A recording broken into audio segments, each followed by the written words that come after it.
Good evening and welcome to another exciting show. And I'm just about to put Food for Thought Radio on. Where is it? Here we go. At the beautiful Leigh Farm, Chirk Airfield. We've got some incredible speakers, fantastic stalls and healing workshops and bags of fun for the children. Come and join the tribe. Tickets are available now. Head over to www.weekendtruthfestival.co.uk. We can't wait to see you there. Ooh. Think you know meat? Britain's No. butchers are crafting culinary masterpieces every day. Discover the difference quality makes. Say goodbye to processed and hello to pure, wholesome goodness. Your local butcher offers unparalleled freshness, free from unnecessary chemicals. Choosing local means supporting your community and investing in healthier, tastier meals for your family. It's a win-win. Ready to experience the best? Visit Food Finders Hub to locate a trusted butcher near you and elevate your next meal. Tap follow and join our community for more incredible local food discoveries. Let's support quality and taste together. 1, 2, 3. Wake up your mind. Fill up your day. Oink, oink. Smart little bites that brighten your way. You're listening to Food for Thought Radio here at FFTradio.com. Food for Thought Radio here at FFTradio.com. Good evening. You're listening to Food for Thought Radio here at FFTradio.com. Are you really? No, order, sit and leave. This is the best political satire broadcast in the universe. Order!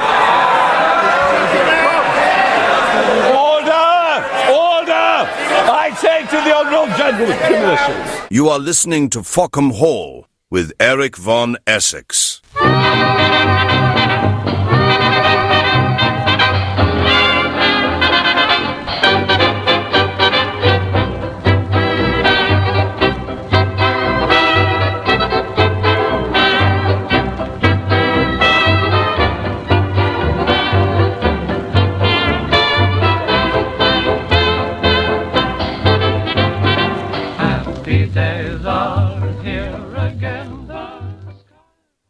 Good evening, everyone, and welcome to another exciting show. And hopefully, we're actually broadcasting on YouTube, which I'm pretty sure we are, and also Rumble this week.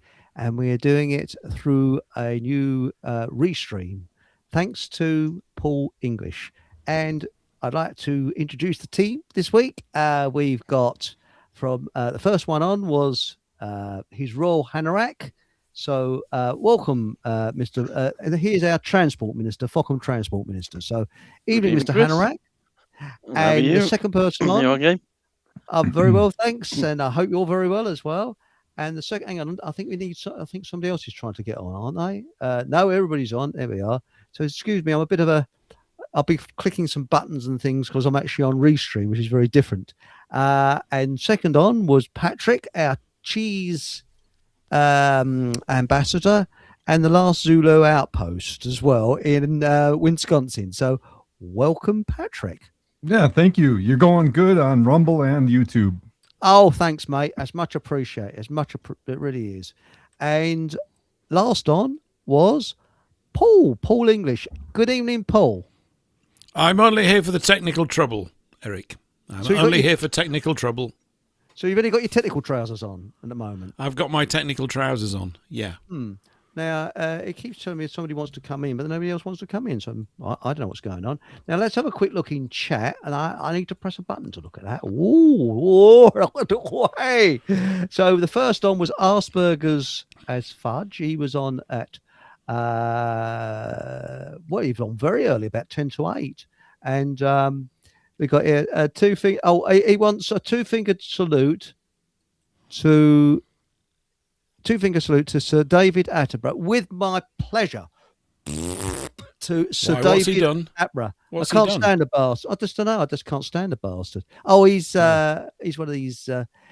He thinks we're going to burn up in because of whatever they call it, climate problems and things like that. Now Oh, we got Is he one of these lying Masonic muppets who tries to is control humanity and make us think that we're ruining the whatever we live on, even though yeah. it's complete That's nonsense. right.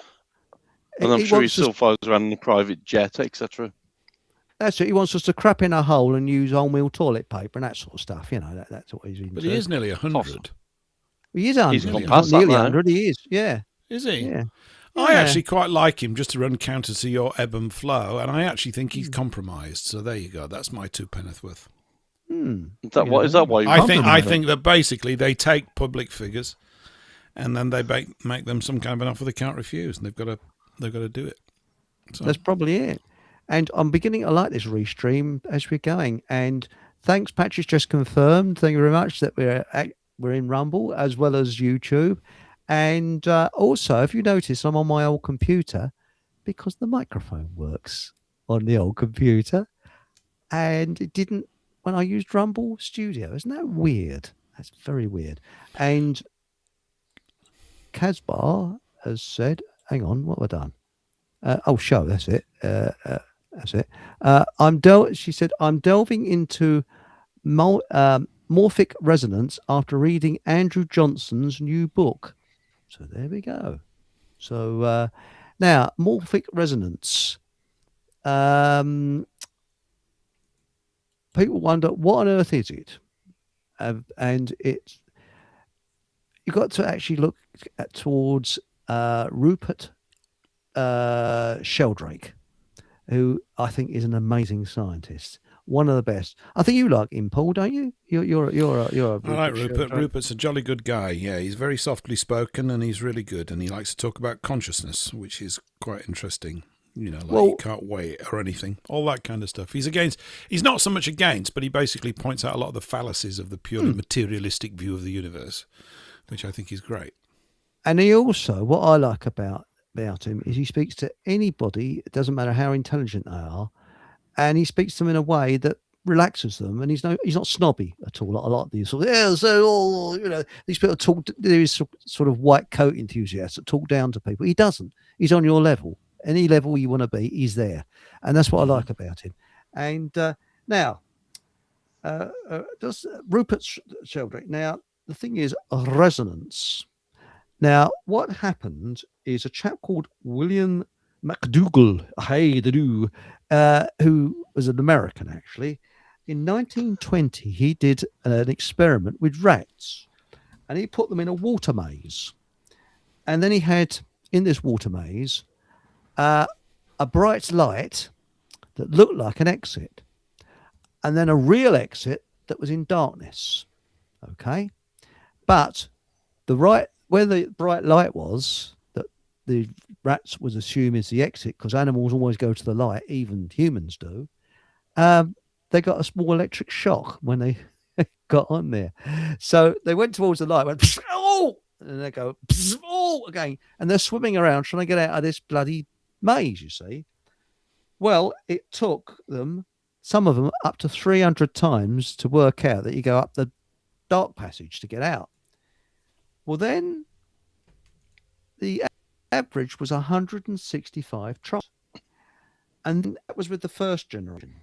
Then he took offsprings at random, and some of them that didn't do the experiments, and they took 141 times to sort it out. And then at random, he took a third generation, and they took 118 times to sort it out. Eventually, on the 30th generation, it only took 20 tries. So they learnt. But a similar experiment later was done in Great Britain, and exactly the same was found.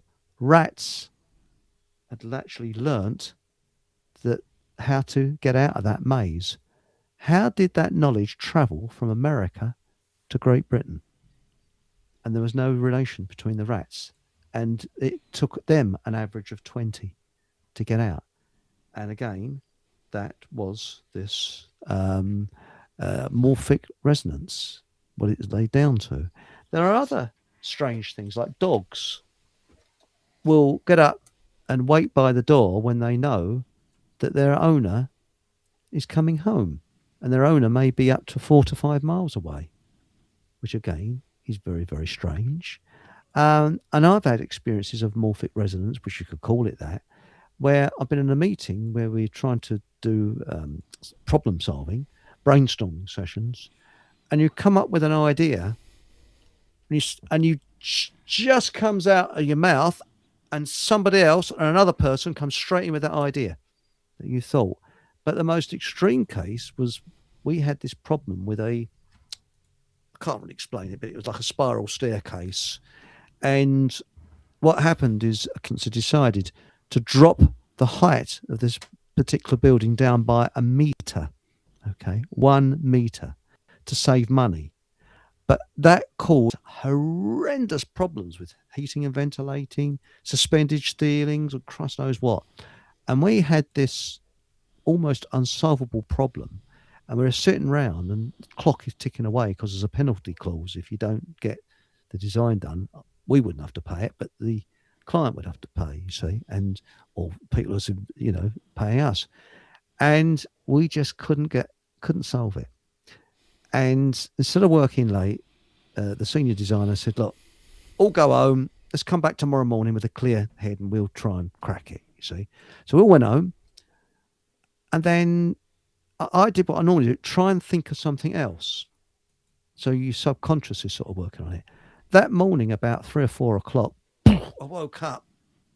Bloody Nora, I'd solved the problem. And I had a notepad next to my bed. And I quickly sketched it all down and all this, that, and the other. Anyway, on the train to work the next day, I was sketching out the idea.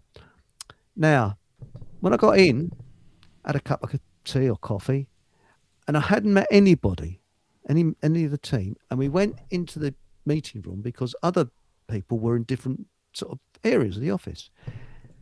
And he said, right, how did we get on? Anybody come up with anything? And 3 of us at a time said, yeah. And I always remember, there was a bloke from Gravesend, another one from Uxbridge, and there's me from Hertfordshire. And we all put our sketches down, and they were almost identical. Now, isn't that weird? Anybody ever had an experience like that? So, Patrick, Paul, or Hanorak? Nothing interesting has ever happened to me like that, Eric. But that is creepy. That is weird. Whether it was something else, but you see, science says that we can't inherit knowledge. But that's right. I go back to my notes in my book here, but it does say that we can inherit traits, but not knowledge.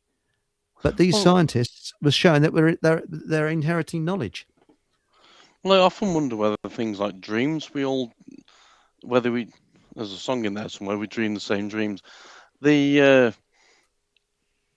friend Blu-ray, she was saying that quite a few months ago now, that we were discussing dreams and things like that, and she said that this particular day, this particular night, she'd gone to sleep, and the dream was she was in New York. And that sent a shiver down my spine. I said, that's really weird. I said, because I had a dream on that very same night, and I was in New York as well. So do we all dream? Does our consciousness work both during the daytime and at nighttime? And do we actually contact each other more so at night? Because when we dream, dreaming, you can do whatever you want, can you? Pretty much. Just makes you wonder if there's a link. Was incredibly psychic, even though he didn't want to admit it. And he had a nice car. We obviously couldn't afford a new one, but we had a nice second-hand one. And we went to Cornwall for our holidays, you see. And he parked it in a car park. And when he come back, somebody had modified it for him. Bosh! Somebody clonked it. And he looked around. And that night, he dreamt what had happened. Exactly. And what car had done it. But he didn't get the number plate. There's the trouble. But he actually dreamt it and exactly how it had actually happened. So whether it is accurate or not, I don't know. It's interesting you mentioned this because recently I noticed, I haven't listened to it yet, but Tucker Carlson interviewed a Greek Orthodox priest, and they were talking about chapter 6 of Genesis, about the giants in the land before Oh the yeah. flood. hmm And just the idea of how all of the animals knew to go to the ark before the flood came is just fascinating when you think of it. That 2 by It 2, is. and then the ones that were clean were 7 by 7, went into the ark, and they all knew, and they all gathered seed together, and it's just interesting. Oh So yeah. there's something spiritual, I believe, Hmm. that Well, causes these things to happen. it may be. That's a good point. But I feed the wild birds, and they're bloody wild if I don't feed them every morning. And there's a pigeon that he actually turns up about 5 minutes before I'm about to open the kitchen door and feed him. Now, how does he know I'm about to open the kitchen door and feed him? But there he is. He turns up and he's sort of sitting there, looking at his watch or whatever, thinking, "Come on, in, where are you?" That reminds me too. I was on with Frederick Blackburn last night, and he was supposed to have a guest, and I filled in for the guest because the guest didn't show. Well, apparently the guest was in a different time zone where they don't have daylight savings time, so he missed out because of they don't change their clocks where he's at.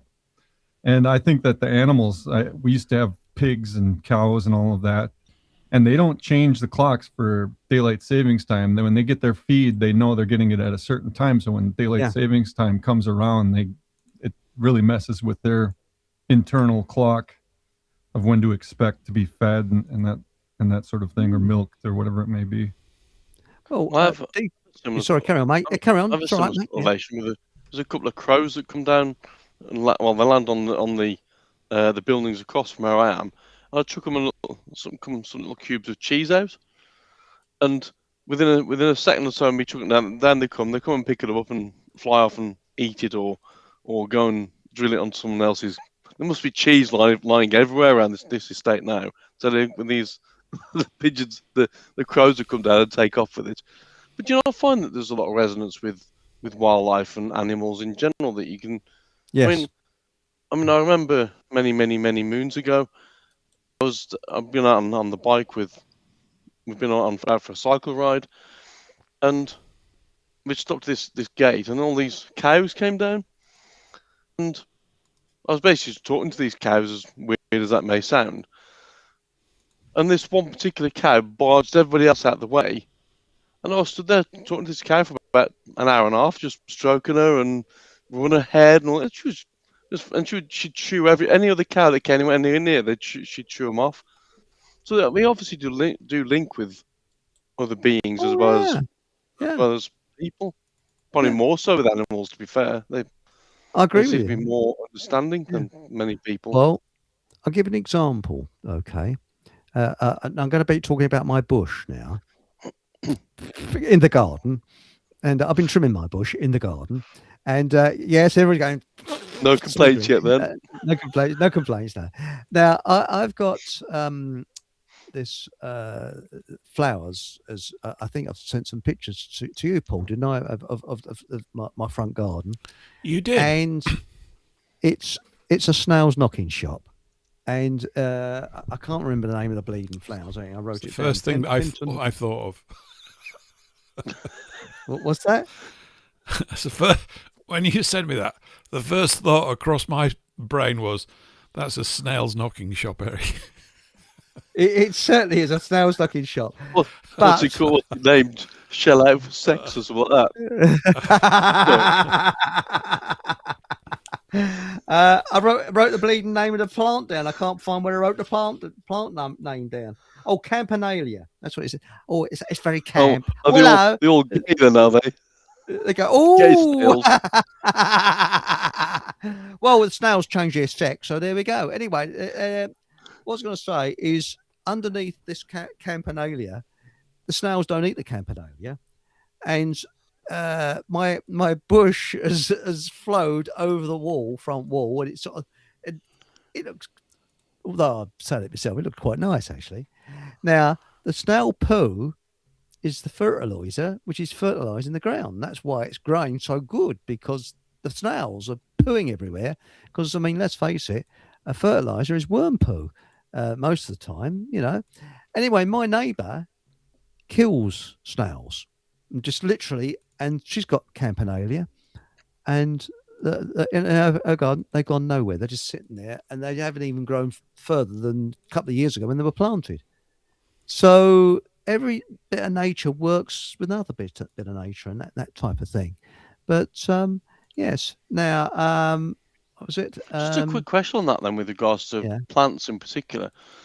Are you noticing a lot of trees, not necessarily dying, but wilting over, or however word it's going to come out wrong, but where a lot of the bigger trees are sort of bending over, and as though they're being starved of water, for example. I noticed loads around here where I am, where the trees are Yes. literally they're bending over to the footpaths and blocking them off. As Yeah. though Oh, yeah. they're dying. There's a huge tree over the other side of the lane behind my garden, and there's no leaves on it. It's dead. Why it's died, I don't know, but it's dead. And it's very strange. There is a lot of dead and dying trees around. Now, what's this? Hatchy said something funny here. What's it now? I've had a change. Have you had a change, Chris? Lots of blokes are doing it these days. Get on TikTok when you're wearing a dress. I don't wear a dress. I'm not that way inclined. Perhaps it's what I said. You see, you know that picture of me in Food for Thought Radio, you know, with the wig, The Buffon. the Buffon. I said, if I was You look female, lovely.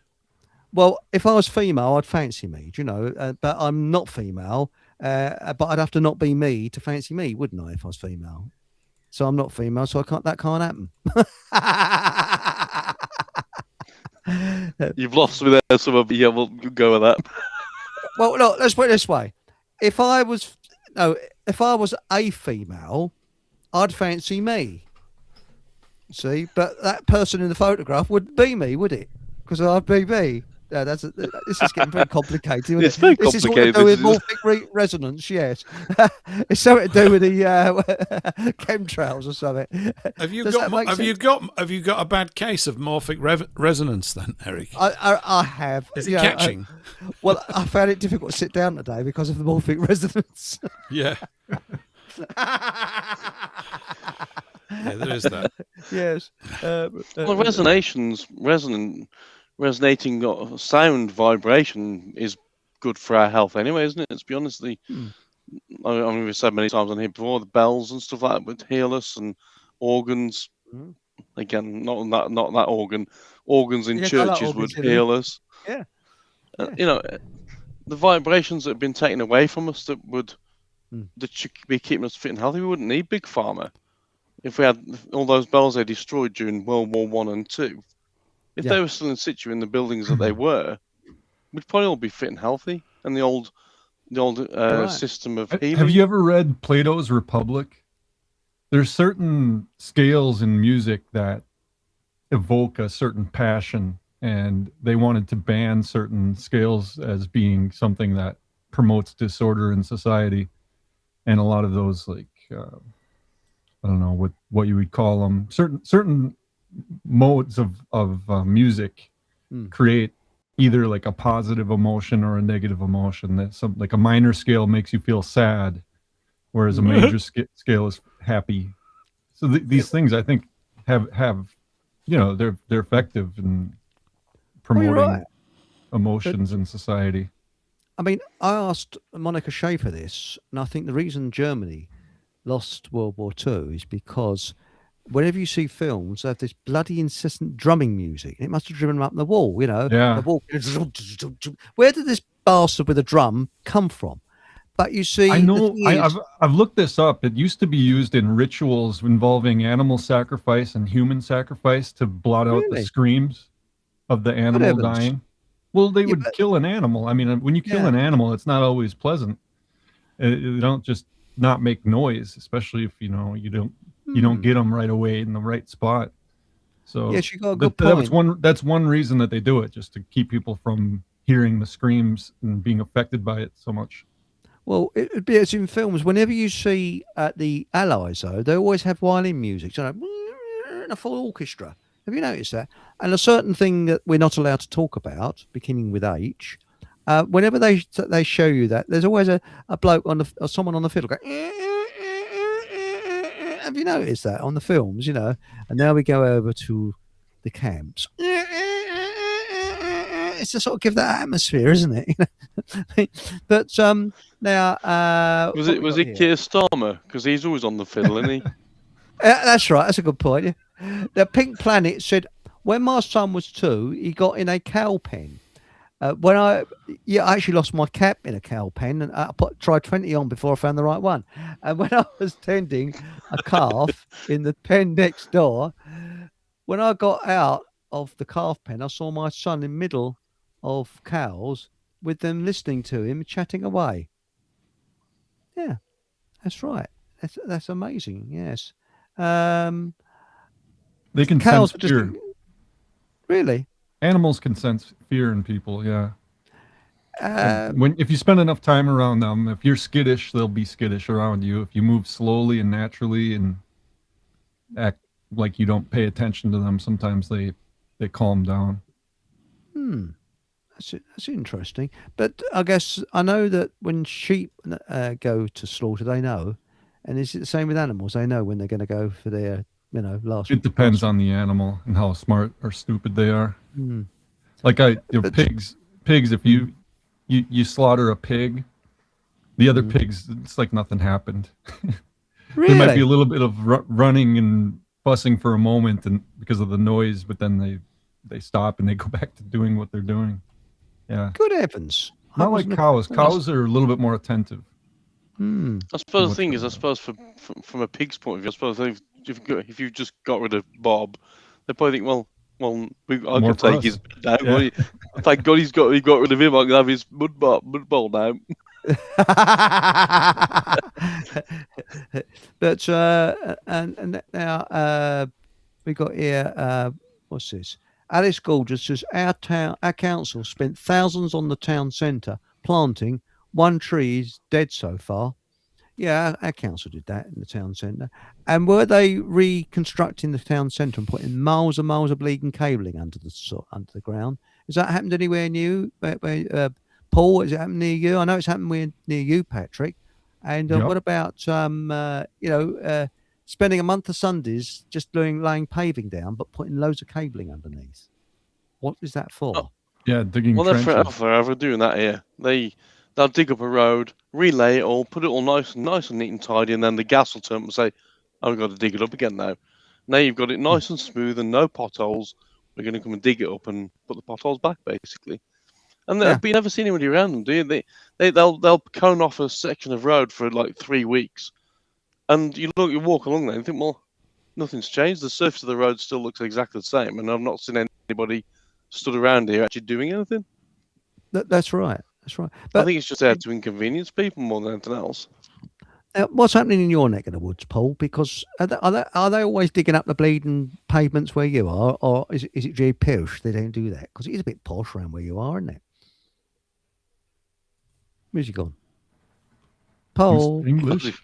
Mr. English. You're not talking to me, I am. Wakey, wakey. Some technical trousers that have fallen down or something. Now, Hatchy has said 3432 is the second sound frequency radar. I'm very posh. They've tweaked it. I don't notice much of it, although there's been... Yeah. Oh, hang on. What's up? Can't you hear me? Yeah, we hear you. Yeah, you hear you perfectly. Can you hear me? Can you hear us? Yeah. No, obviously not. He can't hear us. Oh, I don't know why. He's flailing around, not able to hear us. Let's have a look. I better stop talking about him then right now for a sec. Yes. Oh, no, this is the time you do it. You sound good point, yeah. Your microphone's working perfectly. Hey, you've been voice trained. Yeah, everything's working perfectly. Can you hear us anyway? Now? Yeah, no, I'm back now. I just actually went into a time warp. I just had a bit of Morphic Resonance. Have you ever had that? I just moment had a of bit. Morphic I have. Resonance. I did. I just But- morphically resonated, and that's why Yes. I just Doctor Who just took me around, and I went forward and backwards into time, and it was very, very strange. Sorry about Oh, that. look, last time I did a morphic resonance, the vicar was having tea. It was very embarrassing, you know. But just gonna say, are they forever lifting the pavements where you are and put before the April with the budget? Not time? too much, Eric. No, they're not. I mean, there's been an awful lot up until about 7 or 8 months ago. It might come back again because they've laid a lot of fiber optic cable, because I think this town is in one of the first areas to be completely locked down or something. I don't know. To be. Yeah, to be locked down in the sense of, creating it into a 15-minute city. So they're testing it out on all the slowpokes because it's a gentrified population around here, relatively speaking. Retirement community, kind of like around Yeah, here. it is. It's great, and I can't wait to join them. In fact, I suppose inadvertently I have joined them, really, although it's all a bit... it's just a bit strange. So they've been laying loads of cabling work, and we get leaflets through all the time saying, would you like another internet supplier? Just get as many as you can. And the prices are ludicrously cheap for what they're offering. It's like, what is it? Oh, it's huge. It's like gigabit connections for 25 quid a month or something. Yeah, and I looked it up, and so there's 4 regions in England, and we just happened to be one that was earmarked to do all this. I don't know why. Maybe the council said yeah and took a backhand. It wouldn't surprise me. I mean, that's all I ever think, really, to be quite honest. Councils was but on our news item about councils, because have you heard the Fockham Hall news? It's coming up soon. No. At the top of is the there hour. a bulletin coming up? There's a bulletin coming up at the top of the hour. In fact, I Right. could play it now if you want. Do you want Well, to hear the bulletin? That's it. Well, it's See not if it top of the even hour. works. It's the bottom of the hour. You the just bottom of the missed hour. the bottom of the hour, but you could say it's the bottom of the hour one, yeah. Yeah. Why don't we? So are we all ready for the Fockham Hall news? Here it comes. Ready. I don't think we'll ever be ready. Right, here it comes. I hope it works. No, it doesn't work yet. Right. Here is the Fockham Hall news. Okay. Turn it up. Photos of Ben Gwynn Turn it up. It's a bit quiet. out at people illegally taken prisoner are a Can't do that. doing the New Zealand hookah, Oh. where the letter F Bugger. at the front of the word It is is, isn't it? silent. Today, a number of people can't turn it are up. accused of claiming Bugger their the local hell. council is honest. A local council spokesman allegedly said, "We It's- at the it's- council the take impact this has been honest lost, slurs Eric. against Is it a our video character that you're very playing from? No, I loaded it up and it's too quiet, and I don't know why it's too If quiet. you could send it to I'll me tell you in why it's too Telegram. quiet, Eric. It's Yeah. the major technical flaw with this studio. Really? What's that then? Any clip that you put in, even at full volume, is like that. I have no idea why. It's just not loud enough. You could send it on Telegram to me. I could play it. Oh, cheers, mate. Hang on, I'll just send it through to you. Where is it now? Oh, you've got your own news bulletin bureau now, Eric. This is fantastic. International Yes. office in Wisconsin. I'm just Send sending it it to through the me. I'll Wisconsin redact office. it. I'll Yeah. redact Right. it. Hang on, just one Actually, can you moment. get any truth on there, please, if that's Yep, okay? Because yep. obviously we don't Right. like truth in the news. Right, Patrick, it's coming through now. Bingo, you should have it now. It's just bouncing off Oh, the the Statue of pressure's on. Liberty. All right. Here it is. Yeah, it's just bounced off the Statue of Liberty, and it's just come into your inbox. Here we go. So there we go. Now, Blu-ray, so you can hear it fine. That's interesting, isn't it? Well, maybe we can't hear it in the studio. Was it coming through loud at the other end? Was it? Was It very was quiet, quiet in wasn't it? here, wasn't it? Wasn't it quiet in here? It's so quiet I could hardly hear it. Yeah. Yeah. Oh well. Wasn't See, resonating. Here is Hey, the Eric, Fockham Hall could I ask news. something else of you whilst we're just doing a few things? Certainly. Me being Certainly. Paulie Fusspot. You see how you've got the chat up on the screen? Mm-hmm. I can barely read it because it's against a light background, and it needs to be moved in front of your mic over to the... Right. Hang it's on a currently minute. on the right-hand side. Stick it so that... Because I can't read any of the comments, and I think you can even put a black background in or something on the doobies, in between juggling hang on your a minute. what's-its and all that kind of stuff. Just Do you know what I juggle me mean? what's it's. Now that is not going to improve it, is it? No. What's all No, this? you can click it and drag it. You can stick it and Here is the stretch it. Fockham Hall news. Oh, and there we go. You want it? That's the one. Oh yeah. Why? Okay. Why not? And I'll be fiddling around with my doodles whilst you're doing that. Here we go. All Get right. fiddling. 3, 2. Here is the Fockham Hall news. The photos of Ben Guir poking his tongue out at people illegally taken prisoner are apparently him doing the New Zealand hookah, where the letter F at the front of the word is silent. Today a number of people have been accused of claiming their local council is honest. A local council spokesman allegedly said, "We at the council take these honesty slurs against our bent character very seriously. I confirm we will continue to give the public the level of corruption they expect. Within the coming weeks, car insurance will rise steadily, in line with government lies." An insurance spokesman said prices of car insurance will have to rise due to the wind changing direction, and any other excuse we can find to rob drivers of their hard-earned money. Healthy vitamins have been found in supermarket food. Shoppers have been warned that tests have revealed that traces healthy vitamins have been found that could make you healthy. This shock news has made Big Pharma shares tumble. A supermarket spokesman was alleged to say that everything possible is being done to ensure no healthy vitamins are found in their food. And that concludes today's news. So there we go. So thanks for that, Patrick. It's much appreciated. So who's the newscaster, Eric? Who is she? A lady called AI.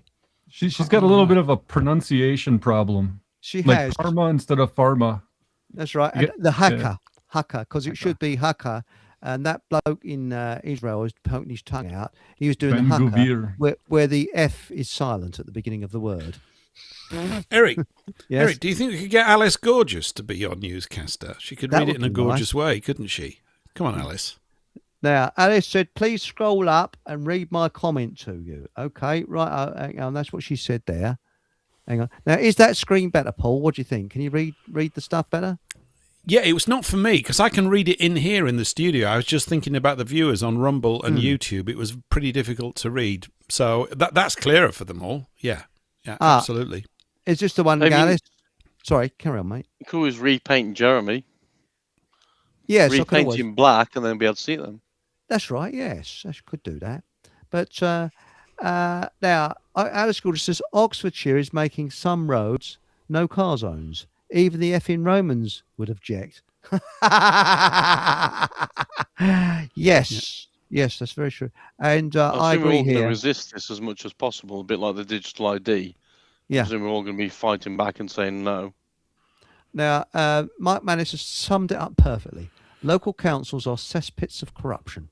Yep, my one is bloody bent as an iron bun nose, though, isn't it? It's a bit vulgar. Yes. Paul, can I ask Paul a question? Yeah, Paul, ask him what you want. Paul, do you think we will need ID to fight digital ID? Yeah, but it'll be somebody else's. Do you think you're ID. going to need some ID before they say, "Have you got any ID?" before you start fighting digital ID? Because obviously, you know. What I'm going to do is I'm going to invest in a bag of letters of I and D, and when they ask me for my ID, I'm going to give them. Ooh. Of course, the acronym of digital ID is DID, isn't it? Hmm. I don't know what they we did. Get very confused. Did I give you my digital ID? Yeah. Did you? I don't think you can have enough ID. Anyway, I think we need to get as much ID as we can because it's obviously very important. Whose idea was this to come up with a digital ID? Yeah. I used to confuse the hell out of them by just basically talking nonsense to them and say, "Well, you want my digital ID? My ID? Whose idea was that to give me my digital ID?" They'll soon walk off with that sort of conversation. Yeah, they will. I think we've got them licked already. I think they're going to have their brains melted. Yeah, no, they can't because they haven't got any. But you know what I mean. Exactly. Yeah. That's removed. Now, this is interesting. Mike Mantis says, "What's it now? Reform cleaned up by me." Was it? It now means that the council's democratic services have to train 40 new councillors, so they have to do some work for a change. Do they? Do you not find that people who work for the council have got the least amount of empathy ever? Do you think they approach people and when they get the application form, does it say something along the lines of, have you worked in a concentration camp before you came from this job? Yes, I have. Yeah. So you've got no empathy. No. Welcome aboard. Because they all seem to be the same, don't they? Whenever you speak to the council, it's like newsreaders. Newsreaders obviously must have a complete lack of empathy, or they know that everything that they're telling us is a pack of lies. Because if you were talking about like a lot of children have been killed, that'd affect how you feel, wouldn't it? But these people just couldn't give a monkeys. Well, they don't. They don't seem to have any empathy. Right, I think I don't know why you've got his Royal Anorak up there, all so splendid. Well, the reason why it's a dark background, isn't it? It's a dark background. Yeah. So everybody in chat, is that okay with a dark background? Because you don't really want to see me picking my nose and scratching me backside. Well, is it possible to change the colour of the text on the chat to a different colour? So maybe well, you probably can, but I don't know. I really don't know. But I'll have to remember. Just a thought. Do you think, Eric? Do you think you could have it translated into Latin so that we could learn something at the same time? Is it possible to have it in a foreign language? What is your name? Yeah. Well, hang on. There's another one here. I press this. See what happens here. Oh, I've solved it. They've all gone. Is that the newsreader? It looks like it, doesn't it? It looks as if she's had a funny turn, but I don't think that. No, actually, the bleeding chat's gone off now. That's sodded it up, isn't it? So anyway, that's two now. Is it something to do with your bush again, Chris? I think that woman's been trimming a bush in a garden, of course.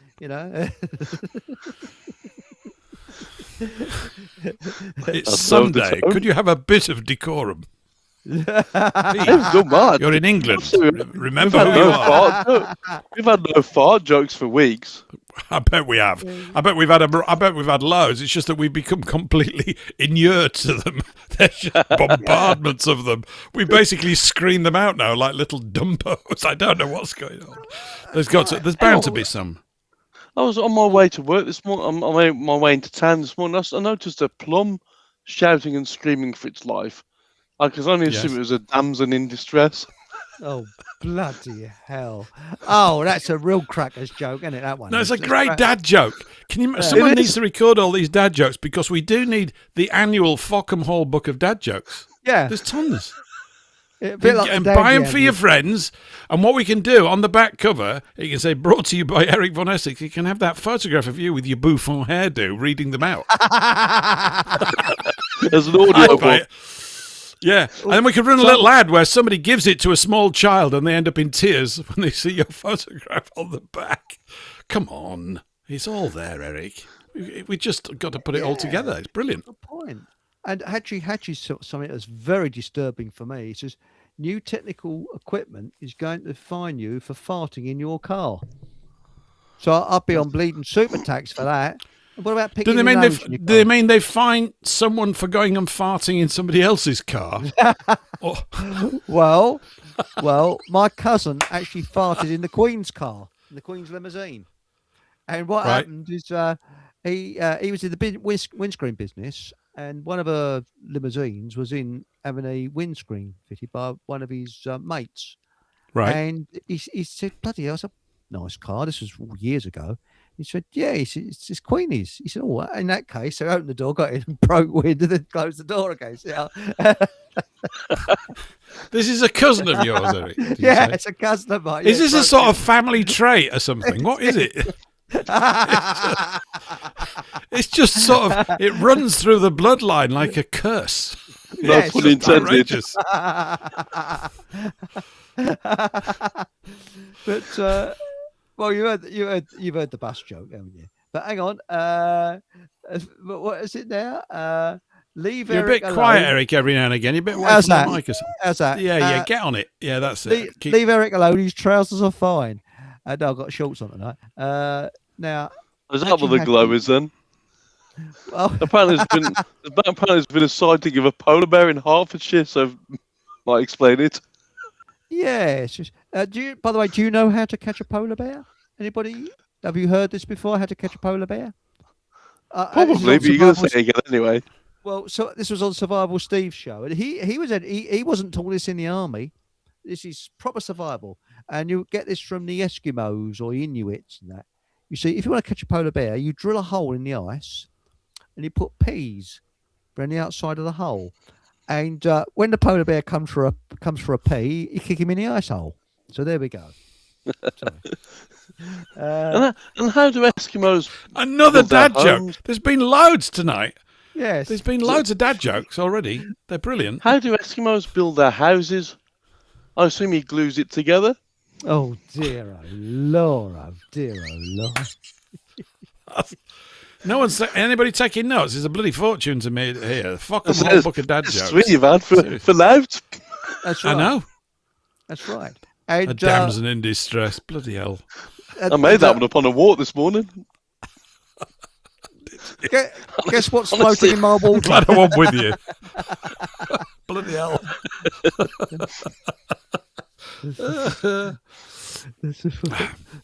Oh, hang on a minute. Someone said, what is it? Alice Gorgeous, his relation, this talk about my relation, that's my cousin, should have worn some cycle clips before getting in the Queen's car.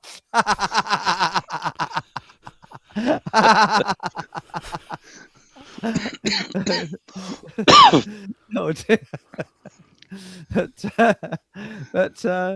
Now, Alice Gorgeous says my local council has some very incompetent staff. Yes, as mine.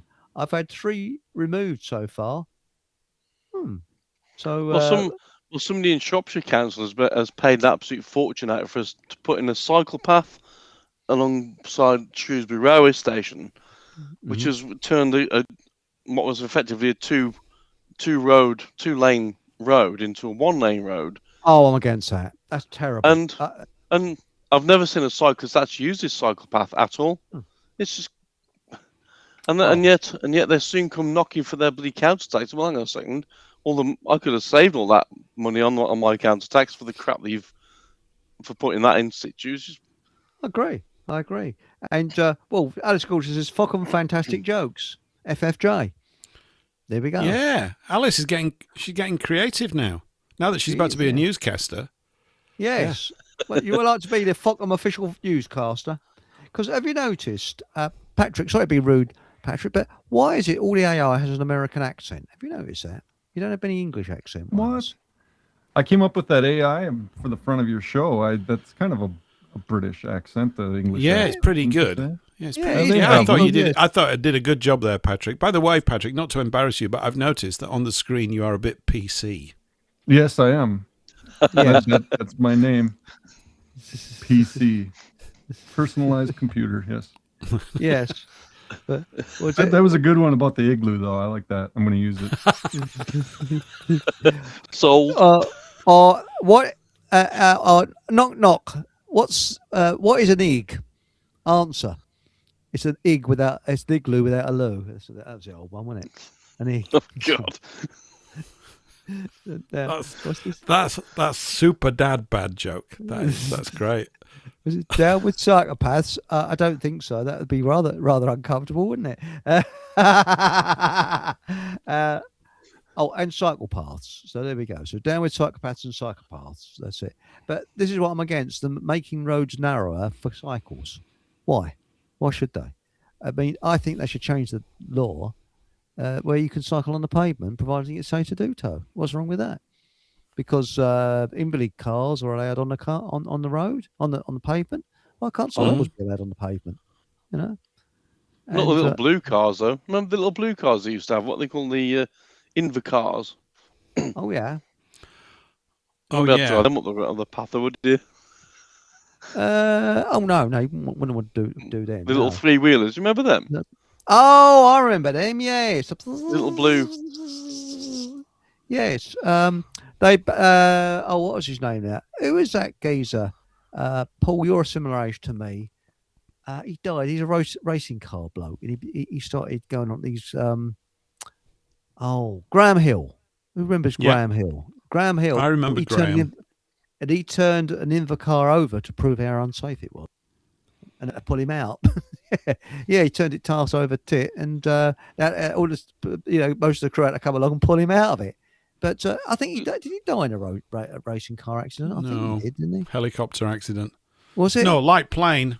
Helicopter was Colin McRae. He was flying back from a business meeting about 1980, 81 or something. Yeah. In fog, and they crashed into a tree, and everybody on board was killed. It's quite ironic, really. He didn't get killed in a car crash.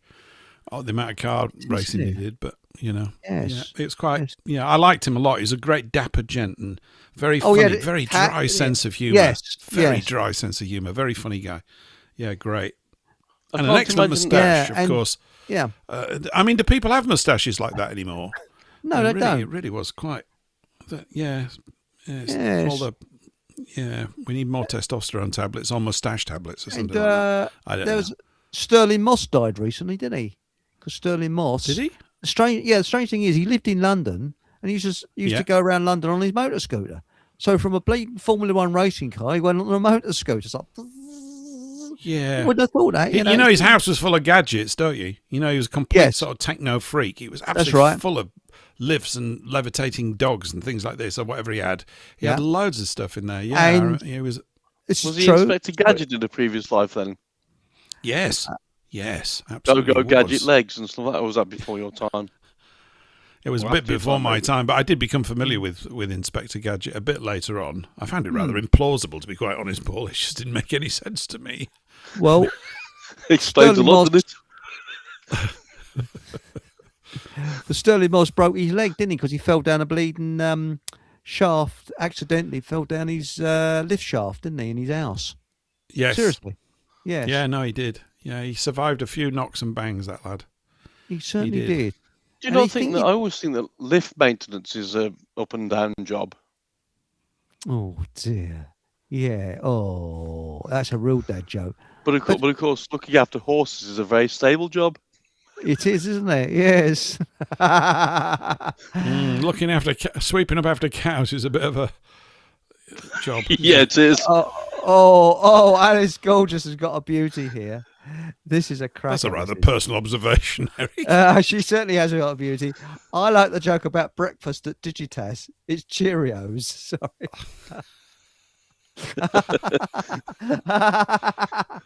And now it's just Alice Gorgeous. She said that Paul English, I sent you an email containing a clip of an amazing orator. A restore chap was Fabaru. Frank Reiter was his name. I know about him. He struck gold with his 13-minute presentation because it's a genuine. Have you seen it, Eric? Have you seen Frank Reiter? No. Well, I also got a clip sent earlier today where, well, the original clip is just, you must watch it, basically, because if you think that England's gone, you will be disabused of that notion after listening to him. Because, like I've been banging on, it's just all about an attitude. Well, he's absolutely got it, and he's crystal clear. And one of the things he says is brilliant. He says, I don't want to live in a market. I want to live in a nation. And this is brilliant. It's absolutely true. And everything's just been commercialized, and everybody knows what's going on. And what a battle cry. It's fantastic. Anyway, somebody then sent me another clip this morning. It hasn't taken long for the fish to bite.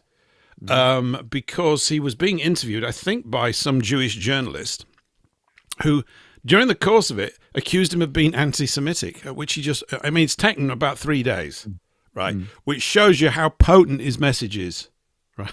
I'd love to hear this. Look, it's an inescapable topic, this, and we never talk about it. We used to, but we don't, because of the circumstances that we're in, but it's inescapable. And I just think, it's just going to rise to the top rapidly. There's no avoiding this. It's absolutely unavoidable. It's coming. You think that's his real name? You think that's his real name, Frank Reiter?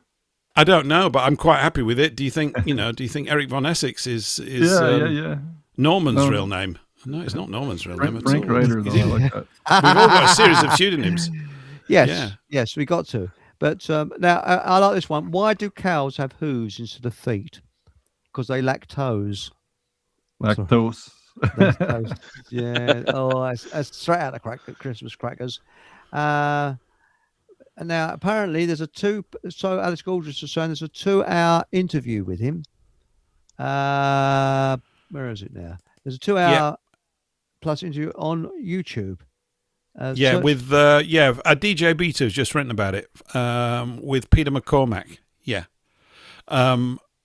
Yeah, Is it he's Frank just Wright or look. Frank It's just like an intelligent, well-mannered, clear-minded, intelligent Englishman should be.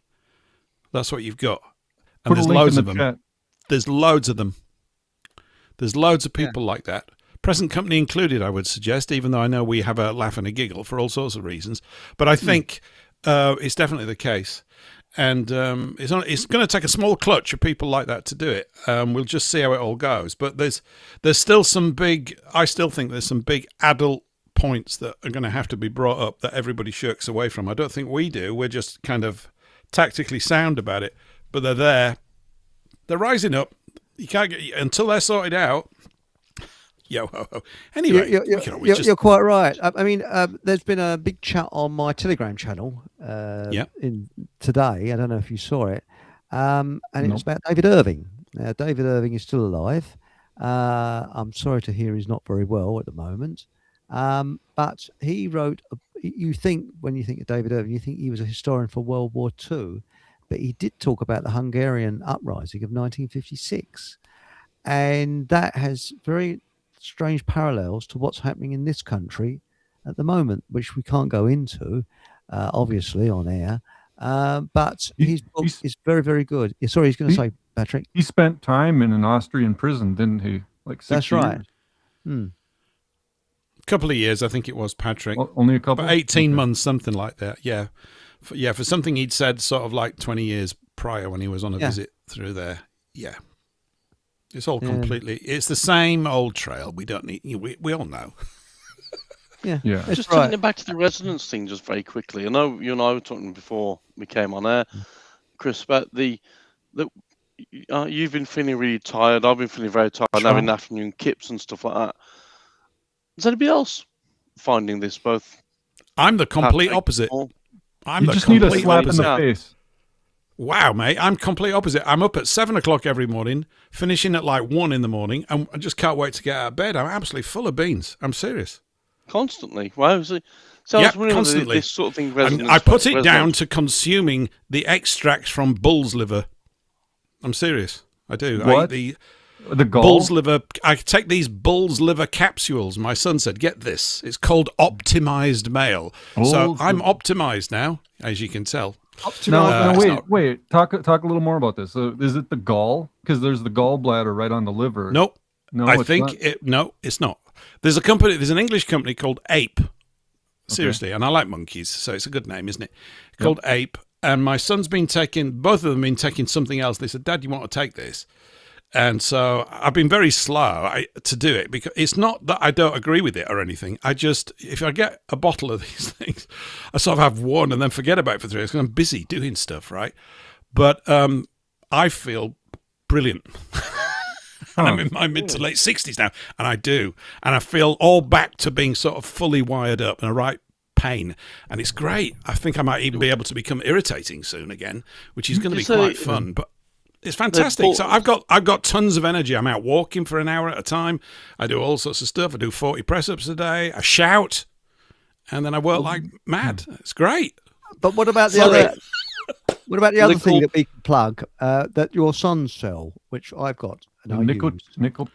Yeah, knickknacks, nicotonic.com. Yes. Absolutely. I've got one in my mouth. I pop one in every 40 minutes. I just plow through them. I absolutely love them.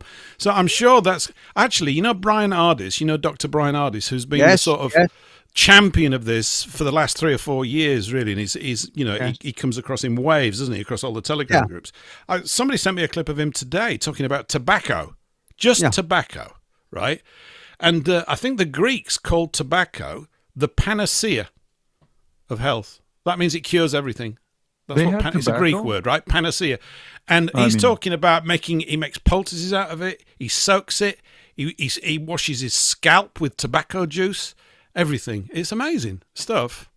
Yeah. Well, I'll tell you a weird thing. There's lots of people that looking around the Thames when the tide goes out, and in the mud they keep finding loads and loads and loads and loads of clay pipes from around about the 18th century back. So people smoked tobacco for years. Now, I noticed that there's lots of photographs on the internet that were taken when photography first came out. That was what, 1840s, 1850s, of people that are a ripe old age, over 100 years of age, in those days. Yeah. So and a lot of them are old boys with pipes in their mouths, clay pipes. That's a little strange, isn't it? You know what those clay pipes were called that the Indians here would use? They're called calumes. There's Really? a certain type of ceremonial. Do you want to? Hey, I've got this Dr. Brian Hardy's clip. Do you want to hear it? Why not? So far away, mate.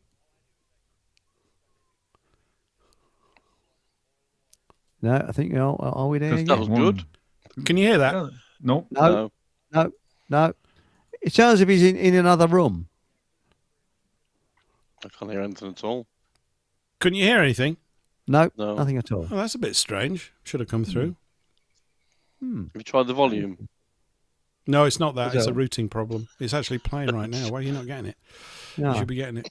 Let me just have a look. Switch your loop back channel. I don't use that foreign thing. Hang on. It's because we're in a slightly different studio, so it's not. Oh, that should have worked.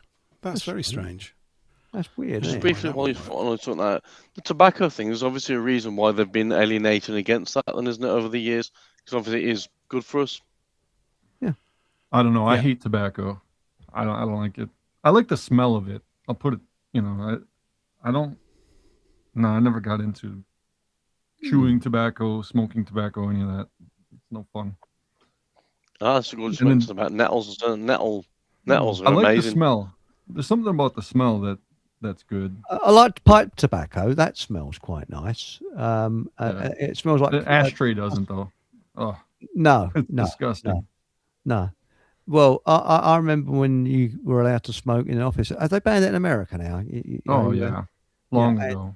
And oh bloody hell, I mean, I should have come home smelling like an old ashtray, and I don't smoke, But now, Sam, Do you want to hear it now? I bet you can hear it now. You ready? Okay, right, far away. Hang on just a minute. Now I've lost it. Here we go. All I do is actually Can you hear steep it that? every Sunday. Yep. Okay, there we go. It's 50 seconds long. All I do is actually steep it every Sunday. 3 leaves in a half a gallon of water, boil the water. Then I turn off the heat, put in the 3 tobacco leaves, and then I strain out after 10 minutes of the tobacco leaves being in there. I take the fluid, put it in a huge mason jar, put it in the fridge, and it's good for about a week. And I will do foot soaks, scalp treatments, topical treatments. It's pretty miraculous. So there's an incredible list of nutrients in tobacco. Did you know tobacco is known as the panacea of panacea for 500 years by the medical profession? And if you don't know what panacea means, panacea is Latin for cure-all of all human diseases. So it's been called the panacea of all panaceas. There's been references throughout history that there's a plant they believe that could cure all things, a drug that could cure all things. But tobacco is actually the only plant ever defined by mainstream medicine as the cure for all human diseases. So there you go. Not many people know that. See, I've got a listener that wants to know about those bull liver pills. What's the name on them? You got any proper name for? Do a search on for optimized male, and it's called Ape Nutrition, I think, APE. So they're a British company, husband and wife team, I think. They've been building it up, and it costs me 40 quid a month. And I don't drink, so it's worth it, because if your health... Anyway, to me it is. Optimized well. That's interesting, and that's They do all sorts. They do other things as well, which I should probably be buying as well. But when you get these things, you never notice any difference, right? You just don't. I don't. I just go, all right. Well, I might feel better. It might be doing me some good, but I don't feel anything. And if you don't feel anything, you can't sell the idea back to yourself and get committed to it. But with this, I do feel much better. I'm also swinging a teaspoon of black seed oil every day.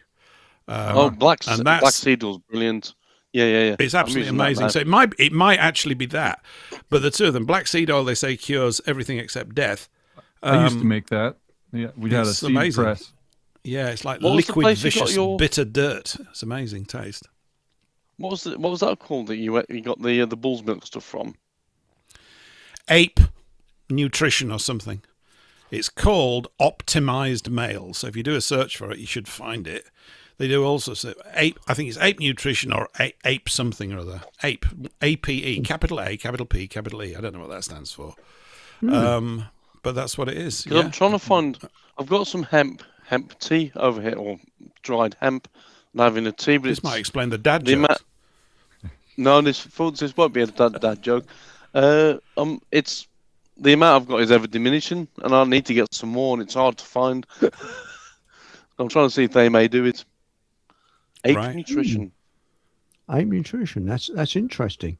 And but Sam has said that. Oh no, I didn't know that Mr. Irving wasn't feeling well. I admire him. I'm not sure. Can we say what's wrong with David? Paul visited. Yeah, I went to see him 2 years ago. Well, 2 years in September. Yeah, he's on his way out. I'm sorry to say. He had a heart attack, or he had a stroke, but he's also got dementia. When I saw him, he was, I don't know whether you'd say he was in the early stages of that. It's difficult to tell because it goes at different speeds with people. I think the later you get it, generally the slower it goes. If you get it early, it goes quick. I know, unfortunately, to my bitter personal experience. But I think, yeah, I mean, I went to meet him and sat down with him and just thanked him. At least I got an opportunity to do that for all his phenomenal work. And he was pretty compos mentis. He could understand what I was saying, but he wasn't, he obviously wasn't the person that he used to be in terms of his mental acuity. It had gone. Or was on the decline. So I haven't had an update. And they put out a message on his site all about it at the time. This would be 2 years ago. And they've been looking for donations to help him through this period and everything like that. What site? What site? David Irving Books? It's called, is it fpp.co.uk? It's something like that. I think that was his publishing site. fpp.co.uk. I think it's that. I could be wrong. I used to go there all the time because he used to write a very lively diary, David Irving's diary. That's right. That's right. Yes. Brilliant stuff. Yeah. And of course, this all seems like a long time ago, but it isn't. I suppose it is now. It's about 15 years back, about 2010s and stuff like that. He was very, very active with all that kind of stuff. And I know many people know of him, but probably haven't read his books. And I can't urge anybody to do anything more than that, really. It's definitely, as I mentioned about a year back when I was reading, the Goebbels book is amazing. It's absolutely staggeringly amazing book. Just because it's not even the fact that Irving wrote it. I mean, it obviously is because he's a fantastic writer. He's so clear and gets to the point of everything. I mean, he's just really good. It's the fact that he read 75,000 pages of his diaries. The only person who could read it because he understood what sort of script or shorthand code they were using. You just get this completely different picture. It's like perspective changing. You go, holy crap! It's an amazing book. He's fluent in German. He was. Yeah, he was. Yeah, he was. He worked out there as a steelworker in the early '60s and picked it up. And you also did an audio book that anyone can buy off of his website. I did. Nuremberg, The Final Battle, which is also an amazing book. You narrating an audio. I did, book. but then AI arrived. And it was kind of funny because I was about to go, right, this is what I will do to make a crust every now and again. I'll do 3 or 4 books a year or something. And I might make, a couple of grand on each one. And it might keep me ticking over and away from this, that, and the other. But AI just steamrolled in. And they did the right thing. They've actually built up a voice profile of David taken from all his video presentations throughout the years. So they got all the audio together, gave it to a company. They basically came up with a voice profile, and he now reads his own books to you in his own voice, and it's bloody good. And it's no doubt probably better than it was when I heard it a year and a half, 2 years ago. But that was the end of it. In fact, because I did it, it kind of pushed them into looking at other things. I said, look, I completely understand. If I was a publisher, you're doing the right thing. I almost felt awkward reading his book out, although I'm so glad that I got to do it. Someone was going to do it. And I think somebody wrote in and said, it's pretty good, but some of the pronunciations are wrong. And I went, yeah, probably. I'm not fluent in German. I just did the best I could. Piss pronunciations, were they?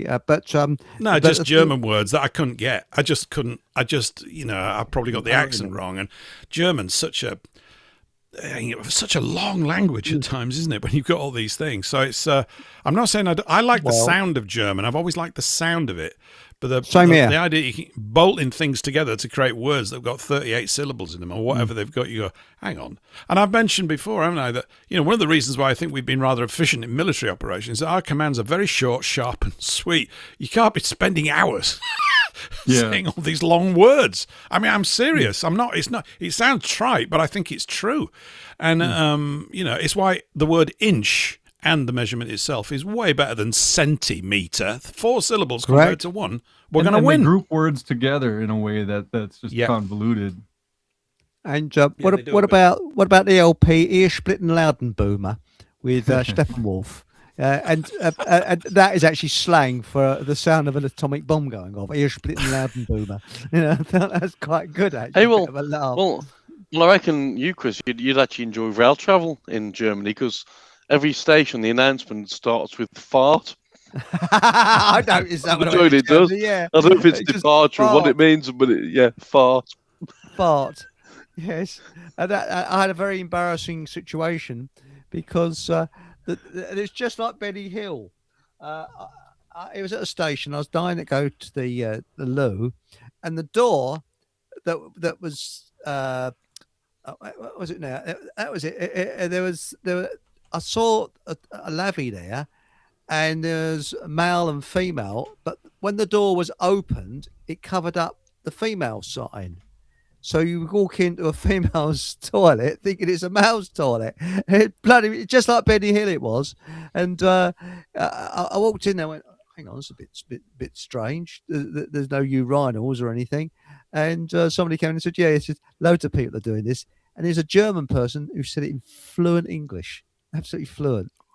I said, don't worry. I said, loads of people are doing this. It's because of the bloody doors, the way they're open, But no, it's sad with David Irving. I mean, as long as he's not in a nursing home, that's the worst place to go. I mean, is he being cared for at home? Do you know?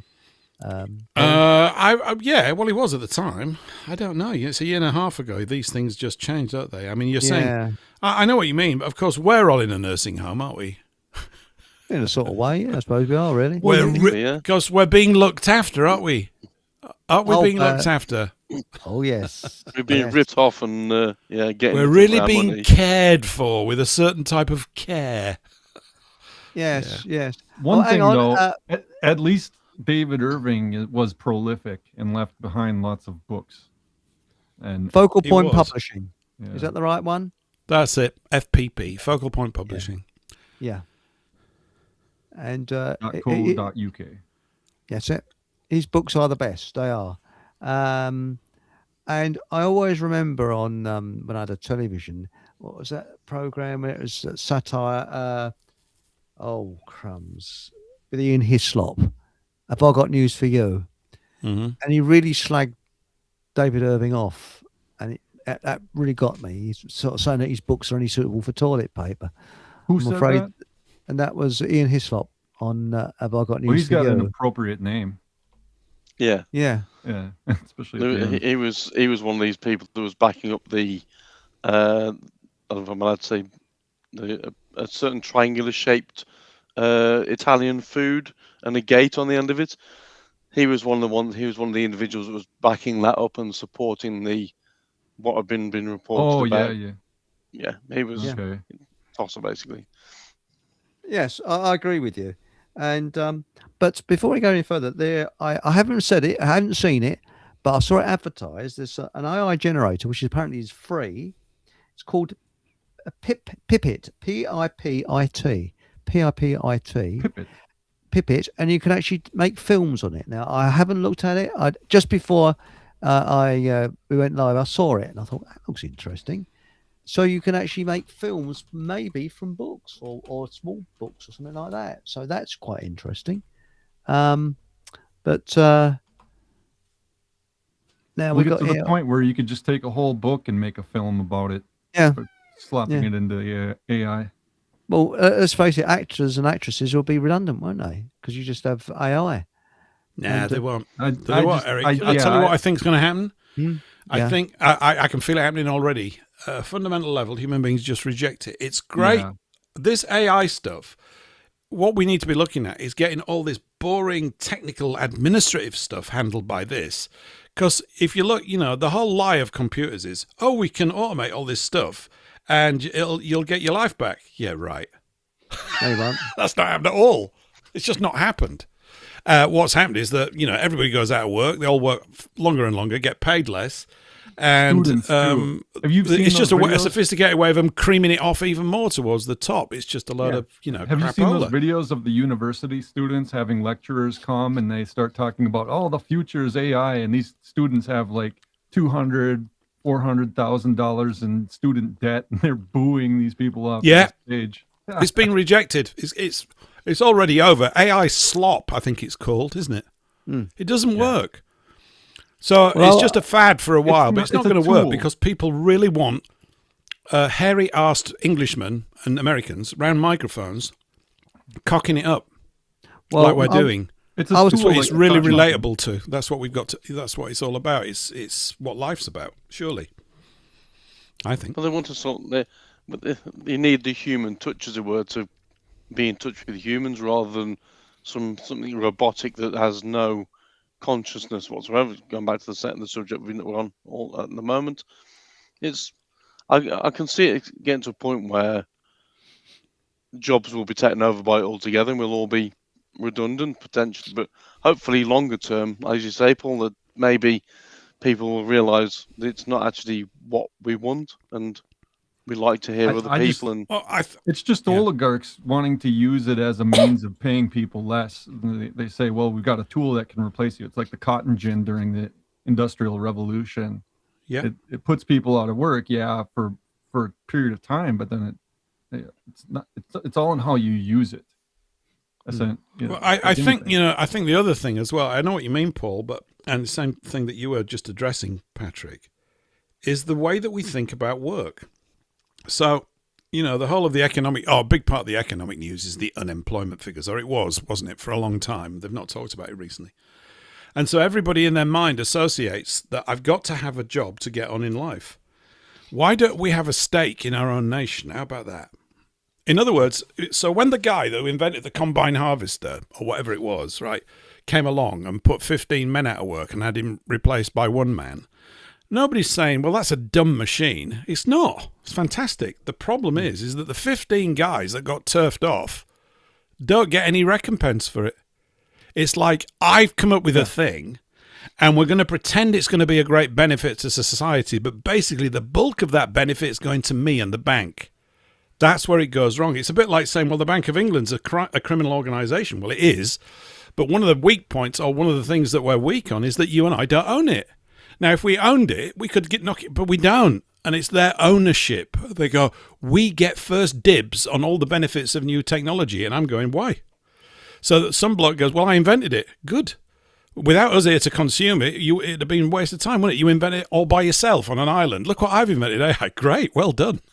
The only reason these things are actually come up with, or one of the prime reasons, is to exploit all of the people with them, and we're not included. So I just think you need a national divvy. And I mean, so computers, right, have been used by private corporations to exploit our pockets in all sorts of ways.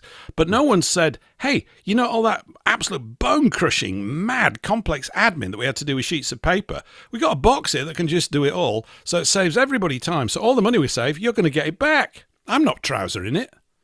Why? Just because you came up with a computer. I'm serious. It's because it's not. We don't live under the better aspects of the Christian ethic. We don't, and because of that, everybody goes, well. And so it's bred, hasn't it? A sort of it's replicated that behaviour at every level of society. On some level, everybody's seeking to just get one over on the other guy, because if they don't, they think that guy's going to get one over on them. It's a subtle undercurrent in all things. And, it wouldn't people say that competition's bad. I don't really know. I'm just saying, if a guy comes up with something, he's obviously fair dues, right? But you've really got to look into it, because the stories that were fed about these lone individuals, they did used to do this in the 1800s before corporate banking got hold of the whole system. Right, but there's no. Elon Musk didn't do all this stuff. It's ridiculous. None of them do. Bill Gates built Microsoft. Yeah, I've got a bridge you want about. I mean, it's just and even that's got viruses. Yeah. Well, it's just, it's sick. So, but an idea like that, I've never heard anybody even. I mean, look, it's not genius. You just go, well, if we were building something from scratch, wouldn't we consider that it might be sensible to involve everybody with share ownership in a thing? If we're good, why? Because if you don't, there'll be a small part of society at the lowest rung, whatever you want to call it, will get excluded, and they will begin to form a criminal underclass because it's the only way they can survive.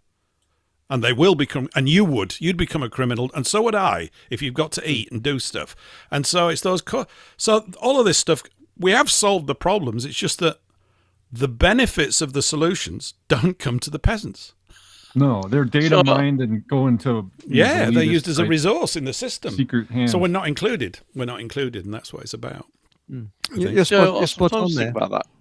I think about that with regards to these checkouts. You know, the automatic checkouts where you go and use. I mean, I'll try and go to a human being where I can. But I was up in Edinburgh 3 weeks ago, thereabouts, and I used the M&S on Waverley Station, and that's all. There's literally one person working in there, so everything's through these checkouts where you do it all yourself. And I keep thinking to myself, well, do I send Marks and Spencer's an invoice for my services? Because technically I'm using the till and then paying for the goods as well. But, well, if you had somebody actually working the checkout, you'd be paying them. So should I be sending them an invoice and saying, well, there you go, I spent 20 seconds on that till. I'm sending you my invoice for my services. Yeah. Well, it's like when you go to pump gas, it used to be full service where you'd have a service attendant come and pump gas, check your oil, polish your windows, that kind of thing. And then it becomes all self-service. And then you don't even have to pay at the register anymore. It's all credit card. You don't even have to touch the card to the machine. It just reads it. Yeah. It's true. And I mean, these things are nice and convenient, but yeah, at what point do they start charging you for the convenience? And then it's just like you say, the bankers then come in and say, well, we can charge more to the person who made this machine and benefits from the machine and make more money off of him and don't have to do any labor ourselves. We can just sit here and eat and they work. Well, that's really it. Whereas if they were, then if a new invention came along that saved loads of money, for want of a better expression, or made loads, even though we don't use money, we use currency, this fraudulent token system. But let's suppose it did that. Everybody in the nation would rightfully be pleased because on their monthly digital payment, they go, hey, look, that doodad that Bob Smith invented in Hertfordshire, look at what it's made for us all this month. Brilliant, Bob. Then Bob gets knighted, right, and recognised for what he's done. And everybody's benefiting, but that's not what happens, is it? A small coterie. And it's the same thing with the sort of creation of new currency. It just goes to the top and they say, oh, trickle-down theory. Yeah, right. It's just a joke. Well, the thing with the AI and the making like Palantir with the hit lists, that's a whole nother subject too, where they use it to go after the people that they don't like. And it's who gets control of the benefits of the AI systems is ultimately the problem that we're gonna face. And like you say, we should all be shareholders, and the goal should be making everybody more owners of the greater wealth as it comes in. Greater good, and also everybody's got a right to have a happy life. And I mean, let's face it: if you do what you enjoy doing, then you never have to work another day of your life. I mean, you look at these people, like in show business or whatever. They really enjoy what they're doing, so they're not really working as such. If you detest what you're doing, this is what's got me. There used to be a thing called careers information, and people had an occupation. And then it's job. Now, to me, a job is something that you don't like doing, but you got to do to earn money. That's a job. It stands for just over broke. Good That's what point. a job I is. like that one. Just over broke. Yeah. Yes. Now, as Sam says, because of the state, you need a job to have their fiat currency to pay your taxes. But you think there's loads of people that are very artistic. There's loads of people around that can do all kinds of things. And if we did have that idea that you said, Paul, that we could get rid of all these shitty, crappy, brutal architecture buildings and have craftsmen building buildings that you go, wow. Yeah. That's what we want, a wow factor. So you walk down But the high street and go, wow, look at that, you know. but would you want them to be modern buildings with a wow factor, or would you prefer to go back to the old world style buildings, which had the wow Yeah, factor, but also had a resonance that made you feel good? I mean, like the I've old seen world many was. times from Pancras Station, Prague Central Station, they give you a good vibe when you're there, and it's that the I think is the missing old from world. everything. See, the old world, people had property and they would use the found materials on their property to build their structures. Where nowadays we have this huge distribution and shipping system where you're getting parts from all over the world and you don't know where the labor's coming from. You know, exploited people making cheap trinkets, you know, sold for, you know, way more than their value of manufacture. Compared to people, if we all had greater property ownership among the peasantry, where you didn't have to worry about your land being taken away because you didn't pay your rent type of situation, you'd take all of the advantage of the land and you'd build structures based on found materials, trees, stones, and any of this stuff. So I think that's how the old world developed, is because there was a greater understanding of stewardship of the land, and there wasn't this fear of it all being taken away because you're behind on your tax bill or your mortgage. Well, And clearly, you're right. The societies of the past understood what the old world buildings were about, like churches and cathedrals, what they were really all about. And I mean, we've talked about this no end of times because about modern architecture, that they've just refurbished a load of buildings, office buildings in town here, and they don't even use bricks anymore. They put a wire mesh up the side of the building, and some bloke goes up there on a cherry picker and knocks the plastic bricks into place. I mean, Yeah. that's Just a facade. major skill that's been lost. So now when you go Oh, to yeah. bricklay, what they do is they give you a load of stickle bricks and say, "Can you just put them together then, please?" Rather than actually showing them how to properly build Brick walls and slip. stuff. Yeah. Called, and they've been doing that for a long time. But I mean, many years ago, I worked on the design of the Derriford Hospital extension. Now, Derriford Hospital was originally built in the early 70s, and they used what was called metric modular bricks. So they were a metric sized brick, which is longer and it's larger. I think it's about 300 long, something like that, than the standard bricks that we have in this country.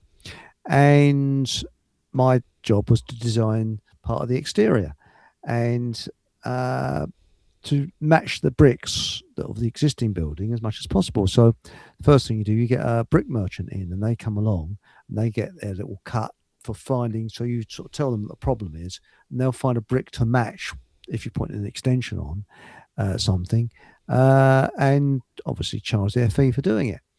Well, I didn't care because the client's paying for that. And what happened apparently is they said, well, this was down in Devon. I said, well, why can't we get those bricks anymore? Oh, because they shipped the plant, they sold the plant, and they shipped it off to Japan. And they were talking about getting these bricks in from Denmark, metric modulars, shipped in from Denmark, when we have the clay there, and the clay came from locally, but we can't do that because they closed the brickworks down there, which created a lot of unemployment. And the problems that to try and match those bricks is phenomenal, absolutely phenomenal. And this is what you get now. Surely, you know, if you've got brickworks in your building, why do you close it down for? You know, there must be a reason why. It's all this money. And this is the thing. And why can't we? You look at what they did years ago, the way they built things to last. St. Paul's Cathedral, for example. Now, Christopher Wren, he wasn't an architect, believe it or not, but it was technicians that actually put that together, not architects. Because when you look at the drawings of St. Paul's Cathedral, there's not that many drawings, there's sketches and that was done by Christopher Wren. It was all the technicians that actually made sure that it went together. And this is the thing, most of the best architecture is not done by architects, believe it or not. The other one is Swan Castle in Germany, that was actually designed, it was built in the 19th century, and it was actually designed by theatre what do they call it, theatre designers, and that's why it's so beautiful. And it was featured in Bang Bang. That was the Swan Castle. So there's a little bit there, but you think loads of people. There's lots of work for people to do that they would enjoy doing, instead of having people doing what they don't enjoy doing. Sorry, over you, mate. I was going to say, I wonder if obviously the likes of St Paul's Cathedral, whether that was even built in recent times, as in, is it from a different society or civilization? Oh, did he Still go? there? You still You've there? just gone. I'm You still cut out there, for yeah. a moment, Paul. Yeah. Can you hear me okay now? I Yes. can hear you now. Yeah. Yes. Yeah. So the likes of St Paul's Cathedral, are they from a different civilization altogether? Because there's very similar design buildings across the world, aren't there? I mean, the ones in Yeah. Shrewsbury here that are very similar design, or pretty much follow the same structural design They as you. can do it now. They still can do it. They just, it's whether they, whether there's a desire to build like that. And you get the right architects together, they can. Like in Russia, there are all sorts of churches being built that are just beautiful structures, and they're new. Yeah. Well, look at Liverpool Street there's a will. Station. It's redeveloped in 1980s, and they did a fantastic job of refurbishing it and doing it up. And now they want to destroy it and put some ugly piece of crap in its place, which they call architecture. Unbelievable, it really is. And of course, at Liverpool Street, you've only got half of it that's actually the nice bit, isn't you? The side that you travelling on is the pretty side, whereas if you're travelling from Southend, you get the dark, Christ. dingy side, the horrible side. That's the crappy side, yes. Yeah. And the Jolly Man says something rather interesting here. He says, what's this now? Atheism, hang on, I'll just pull this round. Atheism has a lot to play. But if our understanding of reality and creation was already distorted by religions, it's easy to understand the confusion, which is sort of interesting, Yeah. But when you think about it, people that would start building a cathedral and not know would realise that they'd never see the finishing of that cathedral in their lifetime. It was handed over to another generation to finish the cathedral. Just kept working on it with what they found. Yeah. There's an admonition in the Bible that says not to tear down the monuments that your forefathers built. And that makes sense. And then a lot of the early Christians too would take a pagan temple and repurpose it, not tear it down, not destroy it, but just repurpose it for worship. You've got a good point. And Alice Gorgeous has brought up a very good point as well. And she said, I recently inherited. I'm looking for someone to restore a clock but I can't find one. The younger generation are not learning restoration skills. All our craftsmen will be gone soon. It is abhorrent, and that's spot on. I mean, I was talking to a real engineer the other day, person that knows cars inside out, and he's working on a neighbour's car. And this is a bloke that doesn't wear the bleeding PVC, what they call it, those gloves. No, he gets his bleeding hands dirty, and he knows what he's talking about.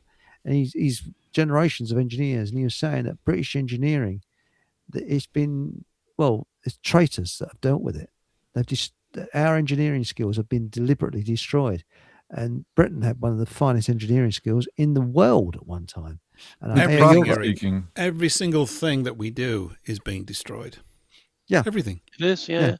All the skills. Everything, and it's not. It's because it's all sorts of reasons, but one of them is that the people in the civil services and other attendant sort of power centres have just been basically tunnelled out and taken over with an ideology, and this is why you can't talk to them.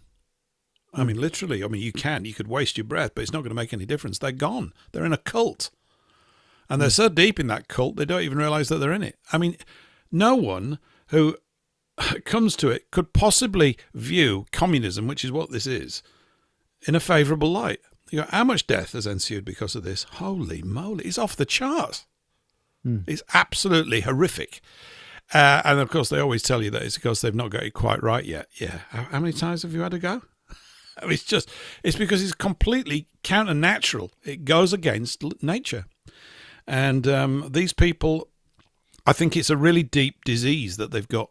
and I it's agree not with you. possible to save them. I mean, I really do think that that guy that was on. Did I talk about it the other day? There was a guy on Mike Graham. I think I was talking about it on Friday, maybe with Robin Hood, and there was Mike Graham interviewed a guy on Thursday morning or something, and he was. If you didn't see him and the way he communicated, he was a very good communicator. But the content of what he was saying was nuts. It was absolute nuts, and I can't even remember his name. Is it Jim Dale? I think it You were was. talking about it on actor. Thursday. Yeah, I did. And I mentioned it again because actually, Jim Dale. The guy that was opposing him was a guy called Paul Burgess, and somebody kindly sent me, Mark, I think it was, sent me today, some recent interviews that Paul Burgess had done with the Isle of Man, and he's fantastic. He's really down to earth. He really knows his stuff. He's a very well-spoken, educated Englishman. And he was talking to someone on the Isle of Man from Isle of Man TV about the fact that he thought that putting up wind turbines at the Isle of Man will be an absolute disaster. And it will be, because this is one of the most useless technologies ever. And they do it because everybody has to see it to sell the idea back to you visually. That you're apparently making some great strides to save the earth. And this guy, Jim Dale, was saying, we're causing all these troubles. This guy, Paul Burgess, said, we're not. Yeah, it is ironic, isn't it? I remember going down to Germany to the Black Forest, or and going up in the hills, and it's just green as all get out, just beautiful. And then all of a sudden you see this big monstrous wind turbine in the middle of it. And it's like, yeah, it's ironic because it's to be green, and yet it just stands out in this sea of beautiful greenery and as this ugly sculpture, ugly, they're noisy, they kill birds because they can't see them. They're just absolute junk. They wear out. They cause more of a carbon footprint to make than they supposedly save, which is all junk. I want more carbon. Loads of carbon dioxide, please. We want tons of it. It's the food of life. I mean, and nobody even picks this up. We've got to get rid of carbon dioxide. Are you out of your mind? It'll grow more trees. I mean, it's just, but they're not out of their mind. They're trying to kill us. It's something that really bugs me, that the penny never drops with these people as well. When you explain to them that the more carbon dioxide we have, the more trees we'll have. No. How do you get your oxygen? Where does it come from? Trees. What do they breathe in? Carbon dioxide. Work it out. It's basic stuff, and people don't get it, and I don't understand that. I really don't. And obviously, I know what you were saying before. I think I do. I think it's the power of ideology, Paul. These guys have hitched a ride on this wagon of sainthood. They perceive themselves to be the great do-gooders who are going to save the earth. And by you pointing out, or anybody pointing out, that what they're doing is the complete opposite of that, they can't hear it. They can't hear it. They just can't. It's not even, I'm sure if I present these facts, no. Anything that runs counter to, because what you're robbing them of is this white knight in shining armor thing, this virtue signaling condition that they've acquired. And the old phrase, bloody do-gooders, is absolutely this is what we've got. Because you can't get through to them. I came across a quote, and I can't find it. I think it was from C.S. Lewis, or someone basically saying the do-gooder, it might not have been him, is one of the major enemies. Why? Because they never ever stop sleeping because they're about to do good. They work on this every minute of their lives because they're doing good. And you rock up and go, you've got it all, as in all, wrong. And they just go, lock him up. He's a troublemaker. It's literally, they can't actually take it on board. They can't take it on board. If you think about the design of the wind turbines that they put up, if you were going to put something up that was to catch the breeze to generate electricity, wouldn't you not have them you got the old style desk fans where you'd have, it was basically just a sea of 3 blades as big as they possibly could. Would that not be what they'd look like? Because I'll tell you what I think they'd look like, Paul. Have you seen the one? Yeah, go on. Like a sail on a yacht, for example. They don't use really thin bits of material, don't they, on a yacht? They use a massive piece of material to catch as much breeze as possible. Would that not... If these wind turbines were actually legitimate, they wouldn't be designed like they are. They'd be designed to catch as much of the breeze as is possible. And they're not. No. There's a Dutch company, I can't remember their name, And they have come up with a wind turbine that is amazing. I was really well impressed with this thing. It's not big. You can make them as big or as small as you like, right? They're not very... they don't sort of do a lot of damage to the environment making them. What they did was that they had some engineers there, and they were looking at Archimedes' screw, and it's not vulgar. Everybody knows what the Archimedes screw is, right? It's a brilliant thing. It was for getting water out of those leaky ships. All the ships were made up to the standard of the shipwrights at the time, but the bigger they got, the more water they took on board. So he was challenged with coming up with a way to pump that water out. And he found the Archimedes screw is a brilliant idea. It's what he came up with. So you got one guy taking it in turns maybe with another guy, and they're just winding away, and it's just absolutely sluicing the water out of the hold, right? Fantastic. So this guy looks at this and said, instead of using it to actually pull water up, what would we do if we could drive wind into it and get it to spin?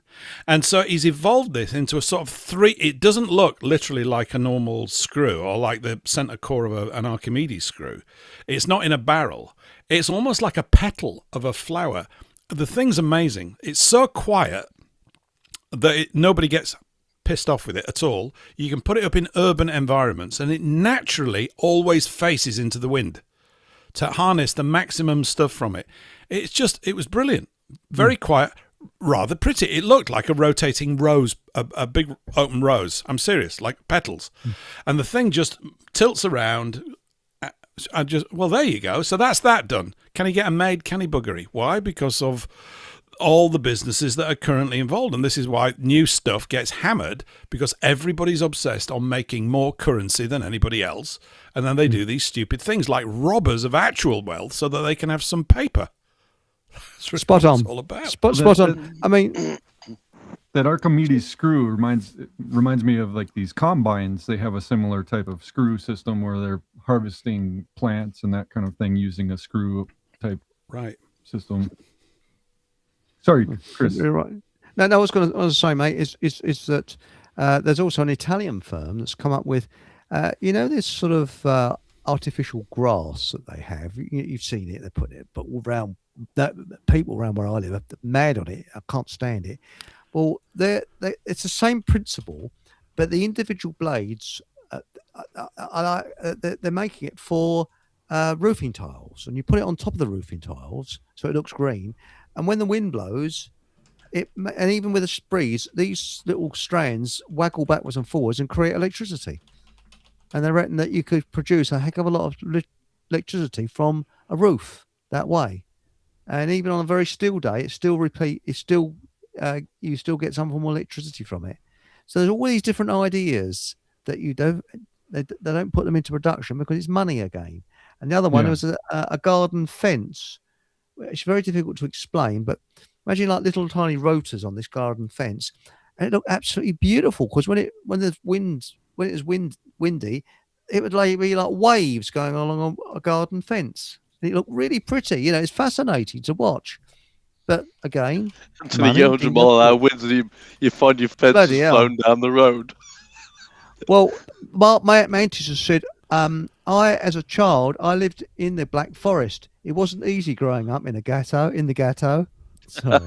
Very good. Oh. I'll tell you what, Eric, I'm just looking at this. I've just put a note into YouTube as well. If you go to YouTube and type in Dutch wind generator, you'll see this thing. It's fantastic. It's absolutely brilliant, right? 470% more power, right? Very quiet. Outbeats PV solar panels. It's just, if you're going to do these things, do them. Yeah. It's nowhere near as big as a bloody thing. So it doesn't all have that load on it and all the engineering stresses. Those beams, those blades they use, I don't know how long they are, but they're massive, aren't they? All that kind of crap. And you only see, they're only scrapyards of them later on. So, Well, just a quick question then, just going back to the wind turbine things.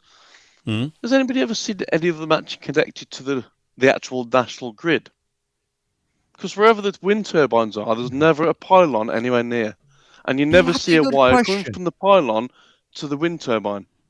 So where's it generated to?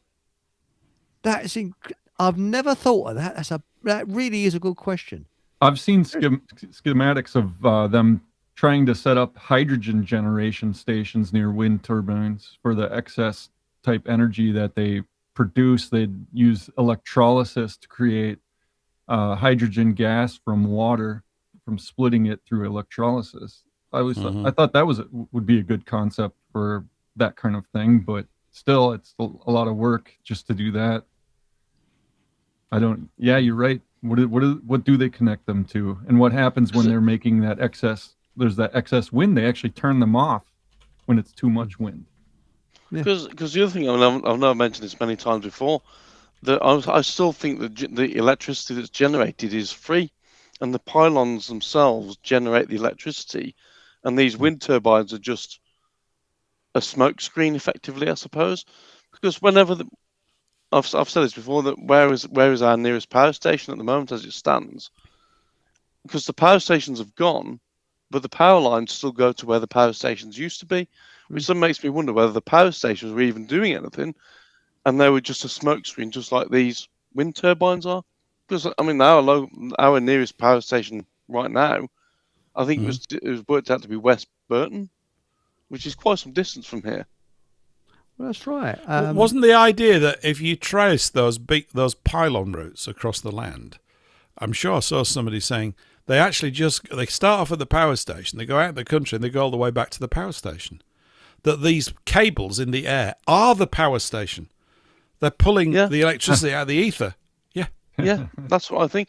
And shall I tell you what triggered me on this? I mean, I've asked this question many times, and one of the things that this does link in, I went down to Coulsdon in Surrey, March, April time. And the first time in years I saw, you remember the old gliders where they'd have a plane dragging an engineless glider following it. If you look at the design of a glider, it's a bit like these wind turbine things. It's not designed to catch the air. They're very thin wings. If you were going to design something that needed to glide, you'd have it so it got big wings and it attracts as much wind as possible to keep you up there. But this thing's like basically looks like four matchsticks attached together. And it makes me wonder there with regards to whether that works on the same principle. So once that plane drops that glider, it's using the ether to fly around, which links back to what Mark, the Belhar farmer, was saying many months ago about that when he's spoken to air pilots, that they've just said the engines are for takeoff and landing. I think a lot of this is all smoke screens, to be honest. Yeah. Do you know what I mean? It may well be. I mean, but with gliders, I say they need thermals. That's why gliding is big in Australia, because they have a lot of thermals coming out from the desert. I'm not wearing my thermals right now because the weather's quite warm, actually. It is a bit, yes. Yes, it fries certain areas. But you've got a question. Can I answer Alice's question? Well, Paul may ask. Yeah, go on, you read it out. Carry on, mate. Carry on, yeah. She says, have you swapped the clotted cream for black seed oil, or are you doing both and spinning your wheels? Well, the clotted cream's taken a bit of a backseat because I had noticed that I was increasing in weight in certain areas. And I thought maybe I ought not to. But it's just that it slipped out of my mind for a bit. And I've just been drinking water and oil and beef tablets and stuff like that. I'm really rather enjoying it and not thinking about things like that. In fact, I ate some chocolate today for the first time in 10 days, which is quite a thing. Of course, it was 4 kilos, but that's not the point. You see,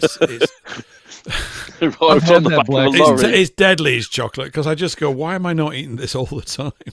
Well, it's a lot better than black seed oil. I'll tell you, that stuff is. I don't know how you can do it, but I just swig it out of the bottle. It's great. I actually love it because it is so rough. It's really rough, yeah.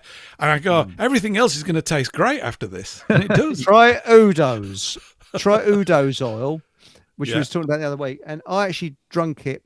So I had it sort of without, shall we say, it's an acquired taste, and it came straight down and straight up again. My body just rejected it. I have to hide it with bananas and things like that because it's Udo's oil. Well, I just can't stand the taste of it, but it's brilliant for your B vitamins. For your what? Oh, your beaver. I thought you said beaver. It could be good for your beaver as well. Yeah, trimming it. It's very good for your B vitamins. What's he talking about? Yeah, your B vitamins. I didn't know.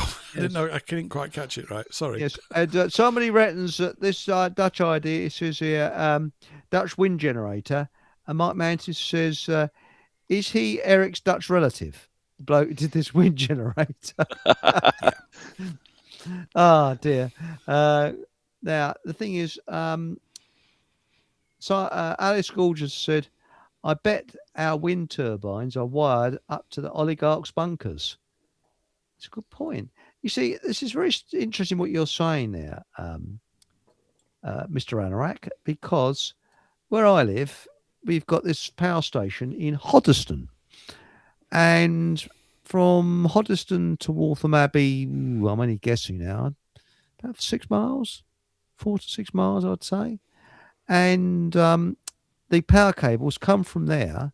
They go along the Lee Valley Park, and they go the same route as the trains go along the side of the right. And then when it gets to Waltham Abbey, it just goes into like this little generator box, and that's it. Why?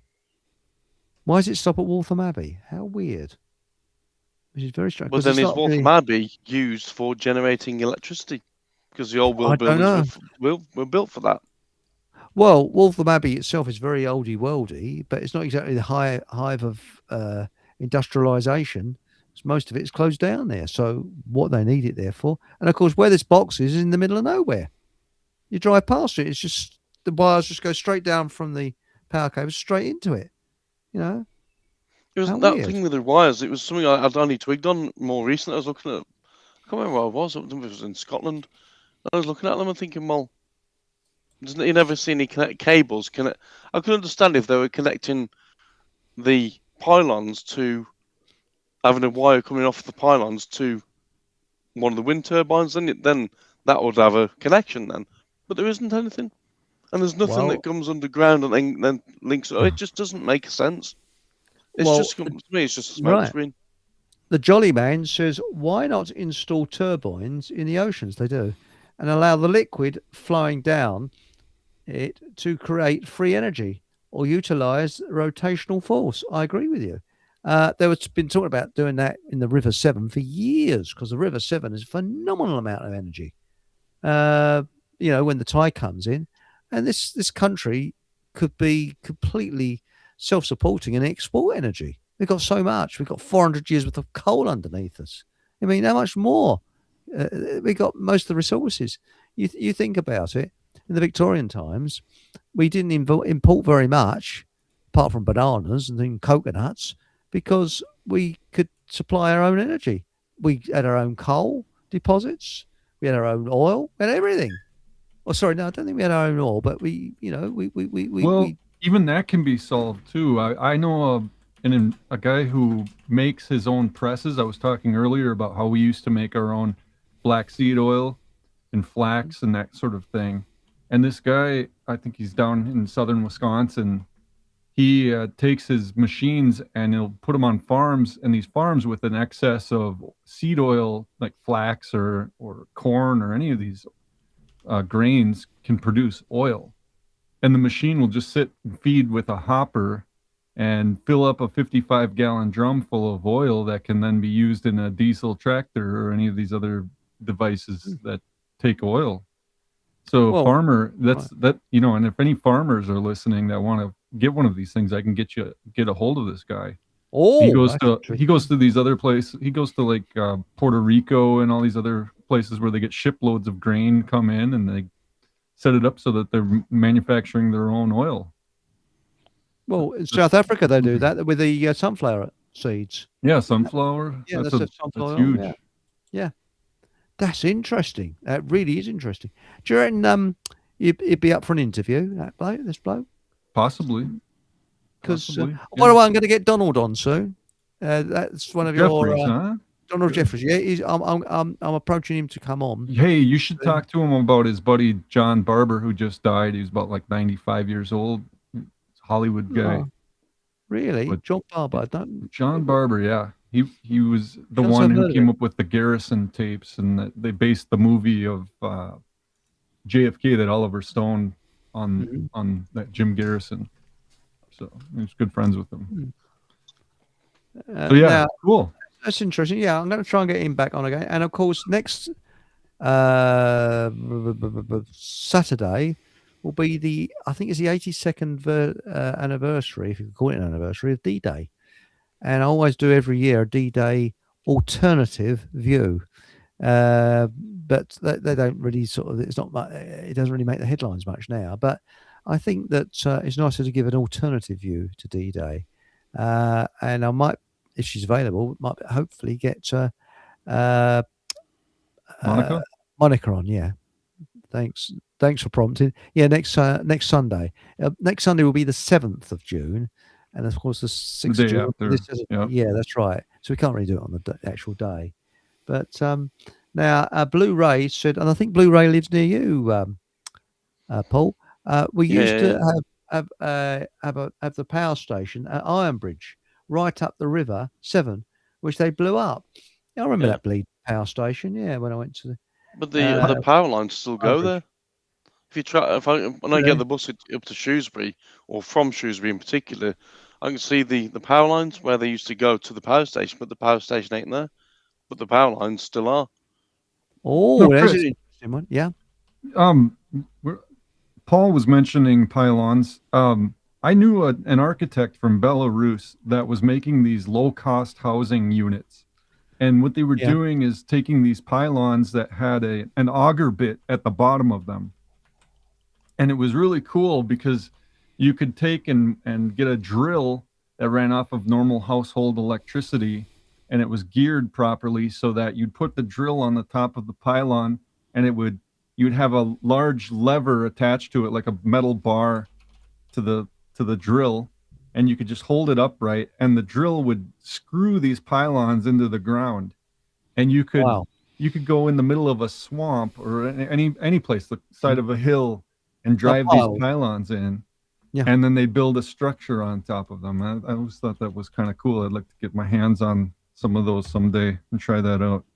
Oh yes, pile driving they're called, and not the traditional kind, but it actually just has an auger bit that you fit at the bottom of a pipe, like a metal pipe, and then it just augers into the ground. I know what you mean. Yeah. That's brilliant. I used to actually, by the way, talking about piles, I used to work with a bloke whose surname was Pile. Frank Pile. I knew there was a joke in there somewhere. Yes. Now, Alice Gould just says, Paul B, black seed oil is a cure-all. As it says in the Bible, the fruit is for food and the leaves are for healing. Now that's interesting. I was going to say, did Paul English, did you find that when you started taking the black seed oil, that the brain fog... Bye-bye, everybody. In a little town where I belong, there's a most accomplished fellow. He's the leader of the village choir, and his voice is warm and mellow. He drives a fruit cart around the street, and everybody knows it. He doesn't sing or rave about his fruit, he simply blows it.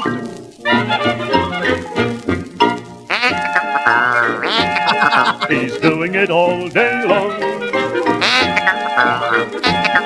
It's better than any song. Though it isn't very pretty, you've got to admit it's cute. So all together let it go. Eat more fruit. You have been listening to Fockham Hall with Eric von Essex. Remember, whatever you do, have a bloody good laugh. Thank you very much. And that's outro. 1, 2, 3. Cluck, cluck. Wake up your mind. You're off FFT. Fill You up your can just day. remove FFT from the studio now, Eric. Smart little bites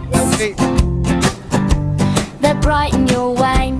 You're listening to food. Otherwise, you're going to hear FFT all the way through. Oh, it's removed itself. Good job I remembered to do that. No, I've just removed it. No, but thanks to Patrick for that fantastic outro. And I'm wrong. You're right, Patrick, that you've done it in America and it is an English accent, a very good English accent as well. So thanks, mate. Done a good job there. It's much appreciated. And asking, did you find, Paul, that once you started taking the black seed oil, that all the brain fog vanished pretty much straight away? I I didn't have any. Okay. What? I don't have brain fog. I'm serious. Yeah. I just don't have it. I've never had it. Sorry, I don't know what to say. I feel clearer though. I feel better. Yeah. I feel even. That's probably, I feel maybe that's what I mean. sharper. Yeah, like I've said, the nicotine stuff has really cleared my nasal passages. I breathe really clearly now. It's like it's taking gunk out of my system over the past year or so since I've been taking it. So I feel as though there's less gunk in my body. And I was reading something that basically it's what tends to kill us is you're just absorbing loads of shit throughout your life, and it gets into your system. You find a way of sort of getting it out every now and again. It cleans all your systems up and they operate better. It's just a bit like a computer that gets covered in dust. It gets a bit wonky and it breaks. We're no different, really. So if there's ways to have an internal clean, that's a pretty good thing, if you ask me. Well, a keto diet does that. By the way, Mark Mantis says Elton John likes pile driving. I think he does. But no, actually, and the Jolly Man says, what was it? While most people are lost in the Matrix, Rachel Reeves reduces the price of biscuits and lower price entry to theme parks, but not for the people at work. Interesting. But bread and circuses. Yeah, that's all the way through. But no, with the keto diet. I don't call it a diet; it's a change of lifestyle. Apparently, the way it was is that you're going back to the way we're at in the Stone Age, and because the human body is not designed to keep on eating all the time, we are designed to go through periods where we don't eat. So I don't eat 16 hours a day. That's basically it. I mean, I had a meal about lunchtime, and that's it, really, and that's till breakfast tomorrow. So, and I cut out. I've been following that sort of process. I did in particular when I was up in Scotland for the week. I was literally just having a sandwich a day, and that was it. Yeah, and yeah. That was I bet you felt better. I bet you felt a lot better. Yeah, because more with it. Well, cut out carbohydrates. I don't have carbohydrates. I'm a miserable bastard, really, when you come to think about it. But you don't have sugar. I mean, have you tried Montezuma's dark chocolate, which is 100% cocoa? That's it. Nothing more. Have you ever tried that? I mean, I have many years ago. I could do getting back into that stuff, but it's really, really bitter. Oh, yes. You get used to it. Yeah. But there's no sugar in it. And it's very, very good for you. You don't have, because you don't put on weight with it and things like that, you know. Do you not find that sometimes, though, and I don't know how to word this, we're past the watershed, aren't we? Yeah. Do you find it gives you the shits? Yes, it is a laxative. Cocoa is a laxative. Yes. It's also got lots of caffeine in it, so don't take it just before bed or when you want to sleep. Yeah. And I'll tell you something else that gives me the shits. I used to have regularly some cucumber and lettuce, and that gives you the shit. Something awful. Bloody hell, that really does. You know, that keeps you from being constipated. It certainly does. Yes, but my granddad. Well, has anybody heard of this word? And apparently, it was Morphic resonance has been lowered. Well, that's right. But Paul, you're similar age to me. Do you remember this word? He used to say, now it's not rude, but it sounds rude. Oh, I'm not eating that. That makes me costive. Now, what does costive mean? Costive, yeah, it makes me costive. And whatever that is, we've never found out. Stiff, say it. You got to say that correctly. Costive. But why he said that? We never really worked out what it meant. But it's a Victorian saying, apparently. Makes me costive. So if anybody knows in chat or anybody knows out there what costive, ask AI. I think it's, I don't know if it's KOS or COS, costive. I don't know. I've tried to look it up on the internet and I haven't found anything. So I'm not Googling that, I've got to be honest. Yes. What's this? Mark Mantis said costivism or costiveness. Yeah, it is a word. Okay. I lost 3 stone on the adamant diet, and it's easy. Don't chew ever. Don't chew ever. Don't chew. Oh dear. So what's this? You found costive? How is it spelled? Costive. Ah, costive. And what does it mean? Costivism? I've never heard of it. Look it up. because it just constiveness versus constipation is the article that popped up. Ah, that might be it. You never know. It makes me constipated. I don't know. But Alex Gould just says, He felt costive after eating too much cheese. that's where it probably comes from. But Alex Gould says cheese is keto amazing. is strict. Without carbs, my life would be empty. Well, I'm not strictly. I still have a few carbs, and I might have a bit of small slice of bread pudding occasionally. I don't give up carbs totally. I just reduce them. Just don't eat before bed. It sounds like. I mean that's good all around advice, because if you eat just before bed, your digestion is going to be messed up. And when you're trying to rest, your body's trying to process the food that you just ate. And it's healing whilst you're sleeping and not processing food. And but by so the way, as bread- your choppers, sorry. No, so you mentioned about bread pudding. Oh, Yeah. Our local farm shop does that, and I'll tell you what, it comes out. Sometimes I get a corner piece. You need a bloody shopping trolley to carry it home. It's that bloody heavy. Yeah. Oh yeah. It can be. It's awkward how you do it, because opposite Miles's place there's a cafe, and when the bloke has his bread over, he sometimes brings it over and says, "Oh, Miles, you want some? You want some bread?" And then Miles says, "Well, yeah, of course you have some bread." So, thanks. But now, Paul, what everybody's chomping at the bit at to know is, how's your choppers now? Because I know you had a bit of trouble with your choppers. Me? Yeah. That was quite some time ago. I have to tell you that there's xylitol in with the nicotine, and my teeth are great. I haven't had any pain for about 9 months, and I have no toothache. And I'm brushing my teeth with coconut oil and my gums with coconut oil, and I'm also flossing 3 or 4 times a week. I've got a particular part of my mouth that likes to capture large chunks of chicken if I eat chicken or whatever I've eaten. There's a gap between 2 teeth. So I'm because I have to floss that out regularly, I always end up flossing everything else. So my teeth I've not been any pain. But actually, I think as well, your teeth are the first sign. My dentist told me that you run down. And I was having bad teeth because the previous X number of years were extremely onerous. They were hard, and I just got run down, sort of like from nervous exhaustion and things. It sounds awfully frail. I wasn't frail at all. I'm not frail now. I never have been, but I was just one. I know thin. exactly what you mean. I know And exactly my teeth just were playing up all the time. So they haven't done that for a long time. I've not had any gum infections or anything like that. Knickknacks. They knickknacks. They just cure everything. They You have get them from nicotonic.com, and you should all be on them.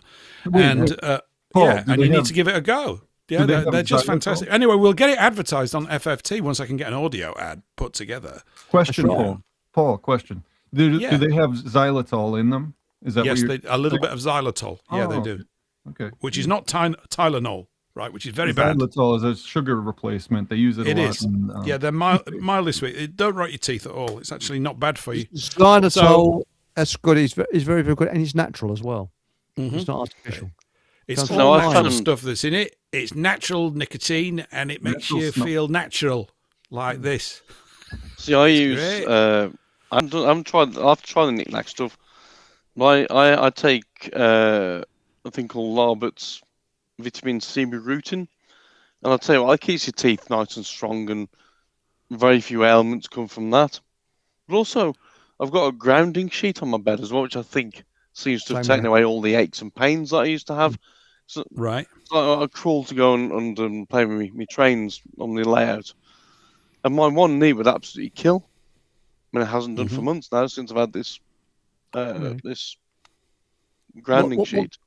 What gauge are they? Are they what used to be N gauge or double O or double O gauge? Double O gauge. That was a standard one, wasn't it? Yeah. I was doing some weathering of some locomotives before we came on air, which was quite therapeutic. Just weathering them, making them a little bit more like the real thing rather than toys, as it were. It's very therapeutic. About an hour and a half. What have you been doing? What are you weathering? I've got a model railway in my living room, Oh, okay. So Cool. I've been taking locomotives off my layout and a bit of weathering, just putting the exhausts and a bit of dirt on, just to make it look more real, as it were. Realistic. Just gets away from the screen for a couple of hours and get covered in shit and stuff. It's good fun. Well, Blu-ray says, I have my overnight oats. Do you really? Well, we won't go into that, shall we?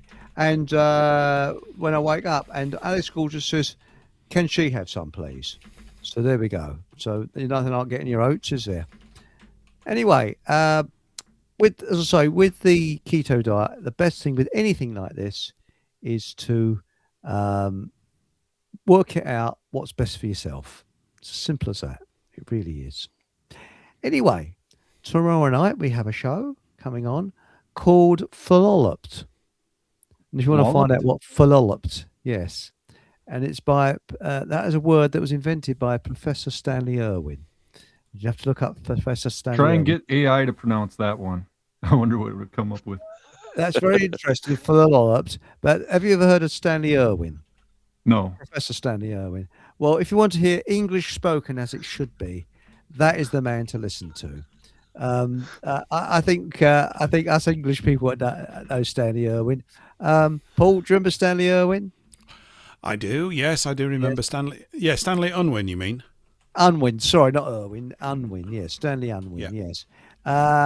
Very interesting, and he's been in a couple of films and speaks perfect English. Well, that's the title of the show tomorrow night is Philolopt. And thanks to Patrick and Paul, and well, thank you very much also Mr. Anorak, because you don't really call you Anorak because there's two Pauls on the show. It's all gone very, very well, and thanks to you, Paul, you introduced me to this Restream, and it's bloody good. You haven't got all the problems that, I mean, I had nothing but problems with that bloody Rumble Studio, and you notice I'm on my older computer. Runs perfectly. Do you pay for this or is it free? No, this is a freebie. Wow. It's a freebie. It goes to 2 channels maximum. But it is pretty good. I think there's a couple of things missing that I'd like to see. Like, I can't control my volume at this end, but you can control everybody's volume at your end. Yeah. So there's a few, but this is me being a fuzzbot. Overall, I think the sound volume's not been too bad. As I said, the clips in the studio don't play very loudly for some reason. That's not a problem to me because I've got a mixer and I bring sound in from outside anyway. But no, StreamYard's pretty cool. I keep looking at all. It's to just simplify getting in and getting out is the most. These things are so difficult. As I said, to get into Rumble, you've got to click about 5 or 6 different things to just get in it. It's mad. It's sort of like, will you stop pestering me with clicks? I just want to start talking. Well, it is. It's a vexatious sort of. It's not a good user experience at all. It's really messy. Well, so Restream's solid. Yeah, I think the streaming's solid as well. It went. I used it on Friday night with this show that Gary set up that he wasn't at. So I saved for him. So we did a show on Friday night from 7 till 9 with Robin Hood, which was quite fun. And I used it then. And he had bad connection problems, which has nothing to do with Restream, but it worked pretty well. And it's pretty solid sort of stream. And I'll tell you what, it means it simplifies my desktop setup. I've only got to run that. I don't need anything else instead of all these other things going to these other services because it does all the streaming. And I think even their paid account, they just sent me an offer today. We'll knock 20% off it. It's $15 a month, which is about £11. But that gives you 3, but it takes the logo off and all this other stuff. So I think down the line for FFT, by the way, FFT, in echo of what Alice Gorgeous said, I thought it could also stand for Fantastic Fockham Tales, couldn't it, FFT? Yes. Oh, that's a good one. Fantastic Fockham Tales. Yes. And I like that Boujon, that hairstyle that you've put that people have been given to me. I didn't. Whoever did that's a genius. I mean, you're a transformed man. Yes. I look just like David Hamilton, don't you think? Everyone, he's the Diddy David Hamilton of FFT, mate. And it's for charity, folks. It's all for charity, All You're for charity, mate. Charity, Yeah, it's great. But anyway, with Morphic Resonance tonight, I didn't get on to talk about tits, did I? But I'll tell you about tits. Now, I've blue got to be tits. going. This is vulgar. No, I'm not no, used to this sort of blue chat. tits, the dicky birds called blue tits. Mm-hmm. And apparently in the 1920s and 30s, when we had aluminum tops on milk bottles, the blue tits used to come along when the milk was delivered, pick the aluminum, and drink the milk. And then during World War II, because there was a shortage of aluminum, they stopped putting these metal caps on milk bottles tops. And then in the late 40s, when aluminum became more, when the war was over and we had lots of it around, they started putting these metal caps back on the milk bottles, and the blue tits are remembered. And it was another generation that had obviously passed it on to the next generation, and they went straight to the milk. Now, isn't that weird? So that's another thing. It can't be too bad having your milk delivered from tits. From tits, yes, that's right. Well, it must have been very cold from the big blue tits, mustn't it? Exactly. I assume come summertime, they were great tits. This conversation has taken a decidedly icky turn. Well, anyway, thank you everyone for in chat tonight. I really do like this restream. I spent about half an hour or so sort of farting around with it before we came on air. So hopefully it has been a little bit smooth tonight. And thanks to Paul's and Patrick for coming on. And Paul, what you got coming up on Thursday? I think you're there. You'll be there. And someone who I've yet to confirm probably tomorrow for hour 2, possibly a lady. A lady? It's a lady. I say. Yeah. Yeah. So, and then hour 3, I don't know. Really, we will see. I'm busy with all sorts of stuff. I've still not had enough time to put into the show because it is showbiz. God. Oh, Larry and I. But yeah, absolutely. And so I've no idea. Just trying. I want to try and get more time to actually pull clips in and keep breaking the show up and make it faster. That's what I'd like to do, or at least I'm testing that out. So, but maybe evening radio is not really for that, although it's daytime radio in the States, and we do get, we get just as many listeners in the States at the moment. Yeah. But so yeah, there's that, and I'm still thinking about a breakfast show or a mid-morning show. UK well, I time, like your new format, by the way. That having 3 guests on that's cool. It does. It breaks it up and it speeds it on, and we don't get bogged down on one particular thing. And I think it's sort of show prep. Nice style. It's nice. It's a nice style. I like it as well. I don't think it's rocket science. I think it's just a matter of I was saying, I think I mentioned to you, didn't I? If you listen to mainstream radio talk stuff over here, like I do listen to Mike Graham. I've mentioned this quite a few times. Don't agree with everything. Okay, so don't jump down my throat. But you get some good stuff on. But it's about 3 guests an hour. An hour for 3 hours. There's about 8 or 9 people piled through his space, and you go, oh, let's do that. Yeah, okay. Anybody got sort of 2 days to put aside on the telephone to actually organise all that? He's got teams, and the more you look at it, you go, like all these podcasts that have come on with all these cameras and equipment, these nice studios. Yeah, that's not someone was talking to me about it the other day. I said, do you know how much it costs to do all this stuff? How come they just get on and get 100 million views or whatever it is? I mean, 100,000, right? There's something not quite right. Now either we're just crap, and I don't think we are. It's many hands make light work. Bloody hell, and they need paying. That's what I'm saying. Right. Someone fronts up money for these people, and the pipe whoever pays for the tune calls it. And that's why this stuff is still tame out there. To me, it's tame. Have you seen this? I'm going, yeah. I don't know. I feel like a twat. But I read all this 20 years ago. Do you feel like that, Eric? I mean, I just read it all. I just go, look, there's nothing you've said to me in all this time that I didn't already know. You can't tell, because you're saying, this guy's really cool. I'm going, he's not. I mean, they're good at spreading it to the masses, and that's about it. I know. I think that's the main thing. And maybe that's it. You've just got to have mass recognition, and then, I'll say that for 10 grand. Will you?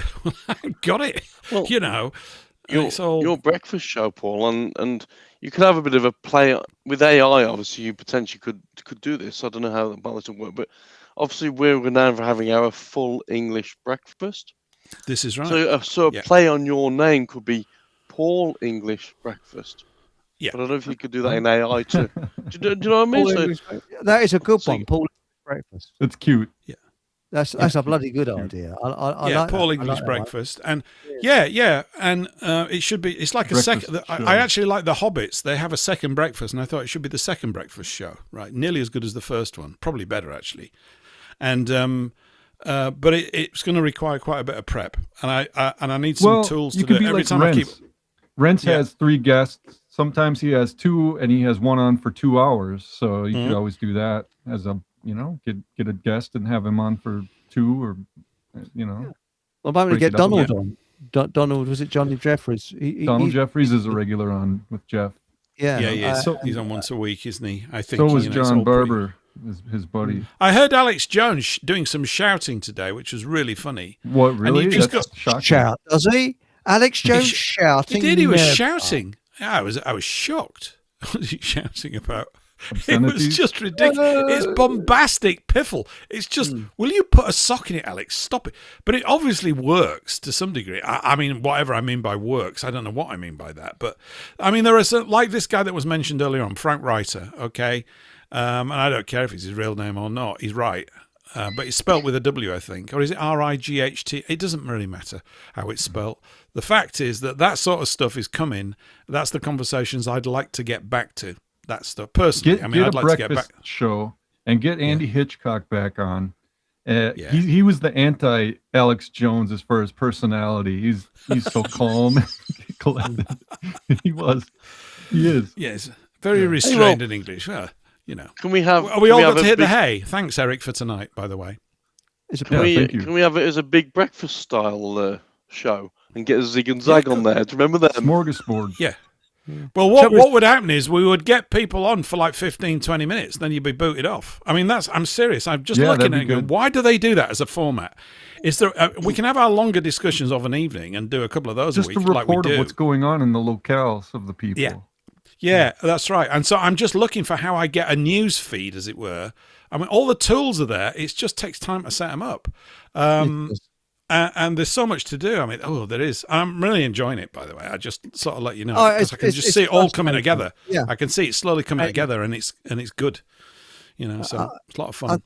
I think radio is better than video because you can listen to the radio anywhere you want. But the only trouble with the breakfast show, it knocks out people like Patrick and that because it'd be too early in the morning for you. I mean, You just have to get up in the middle of the night. It's not my fault. exactly. I can't do it. I can't. What do you want me to do? What are we going to do about that, Eric? There's nothing we can do. I don't mind. I've I've got a whole, Patrick. well, people here work the night shift too, so it's not like you're not going to get certain people listening at night. I get people And listening Mr. at night. Beener, Paul, who's on regularly every week, and sometimes saving my bacon when I cock up the recording or do something stupid with the audio mixer, which I did last week, which was a bit dense. He came up with a very simple idea, which is this: we record everything and then we just run it 6 hours later for a US Central Time audience. And we could have FFT US station, which is the entire feed, just running 6 hours later. It's not difficult to do. Well, last week we couldn't get onto YouTube because I was using Rumble Studio, and it was only broadcast on Food for Thought Radio, Holyland Radio, and et cetera, et cetera. What I did is I actually downloaded it onto YouTube and set it to run. I think it was Friday night at 8 o'clock. So it just kicks off, and there's people in chat at that time. Nice. So you can run it, and it when you chat, then people said, "Hang on, this is a repeat." Oh, I'm on. You cheating bugger. Yeah, it got He very low. deceived us. Hang on, I've heard this last week. This is repeated. So yes, It's was that repeated. slippery fox it's the Fuckham Hole fox being sneaky. Well, you got to get in Outrageous. chat with them because then you could actually chat yourself. Well, I did, with the but I audience. forgot actually. You it talk was back on. to yourself. You have to go in as another person and say that Von Essex. What's he talking about? I don't agree with what he's saying. Oh, hang about, it was me. Yeah. He's Anyway, an idiot, folks, that bloke. thanks for a fantastic show, and thank you everybody in chat, everybody in the studio, and please remember to subscribe, shove your thumbs up, tell others, and whatever happens, have a bloody good laugh.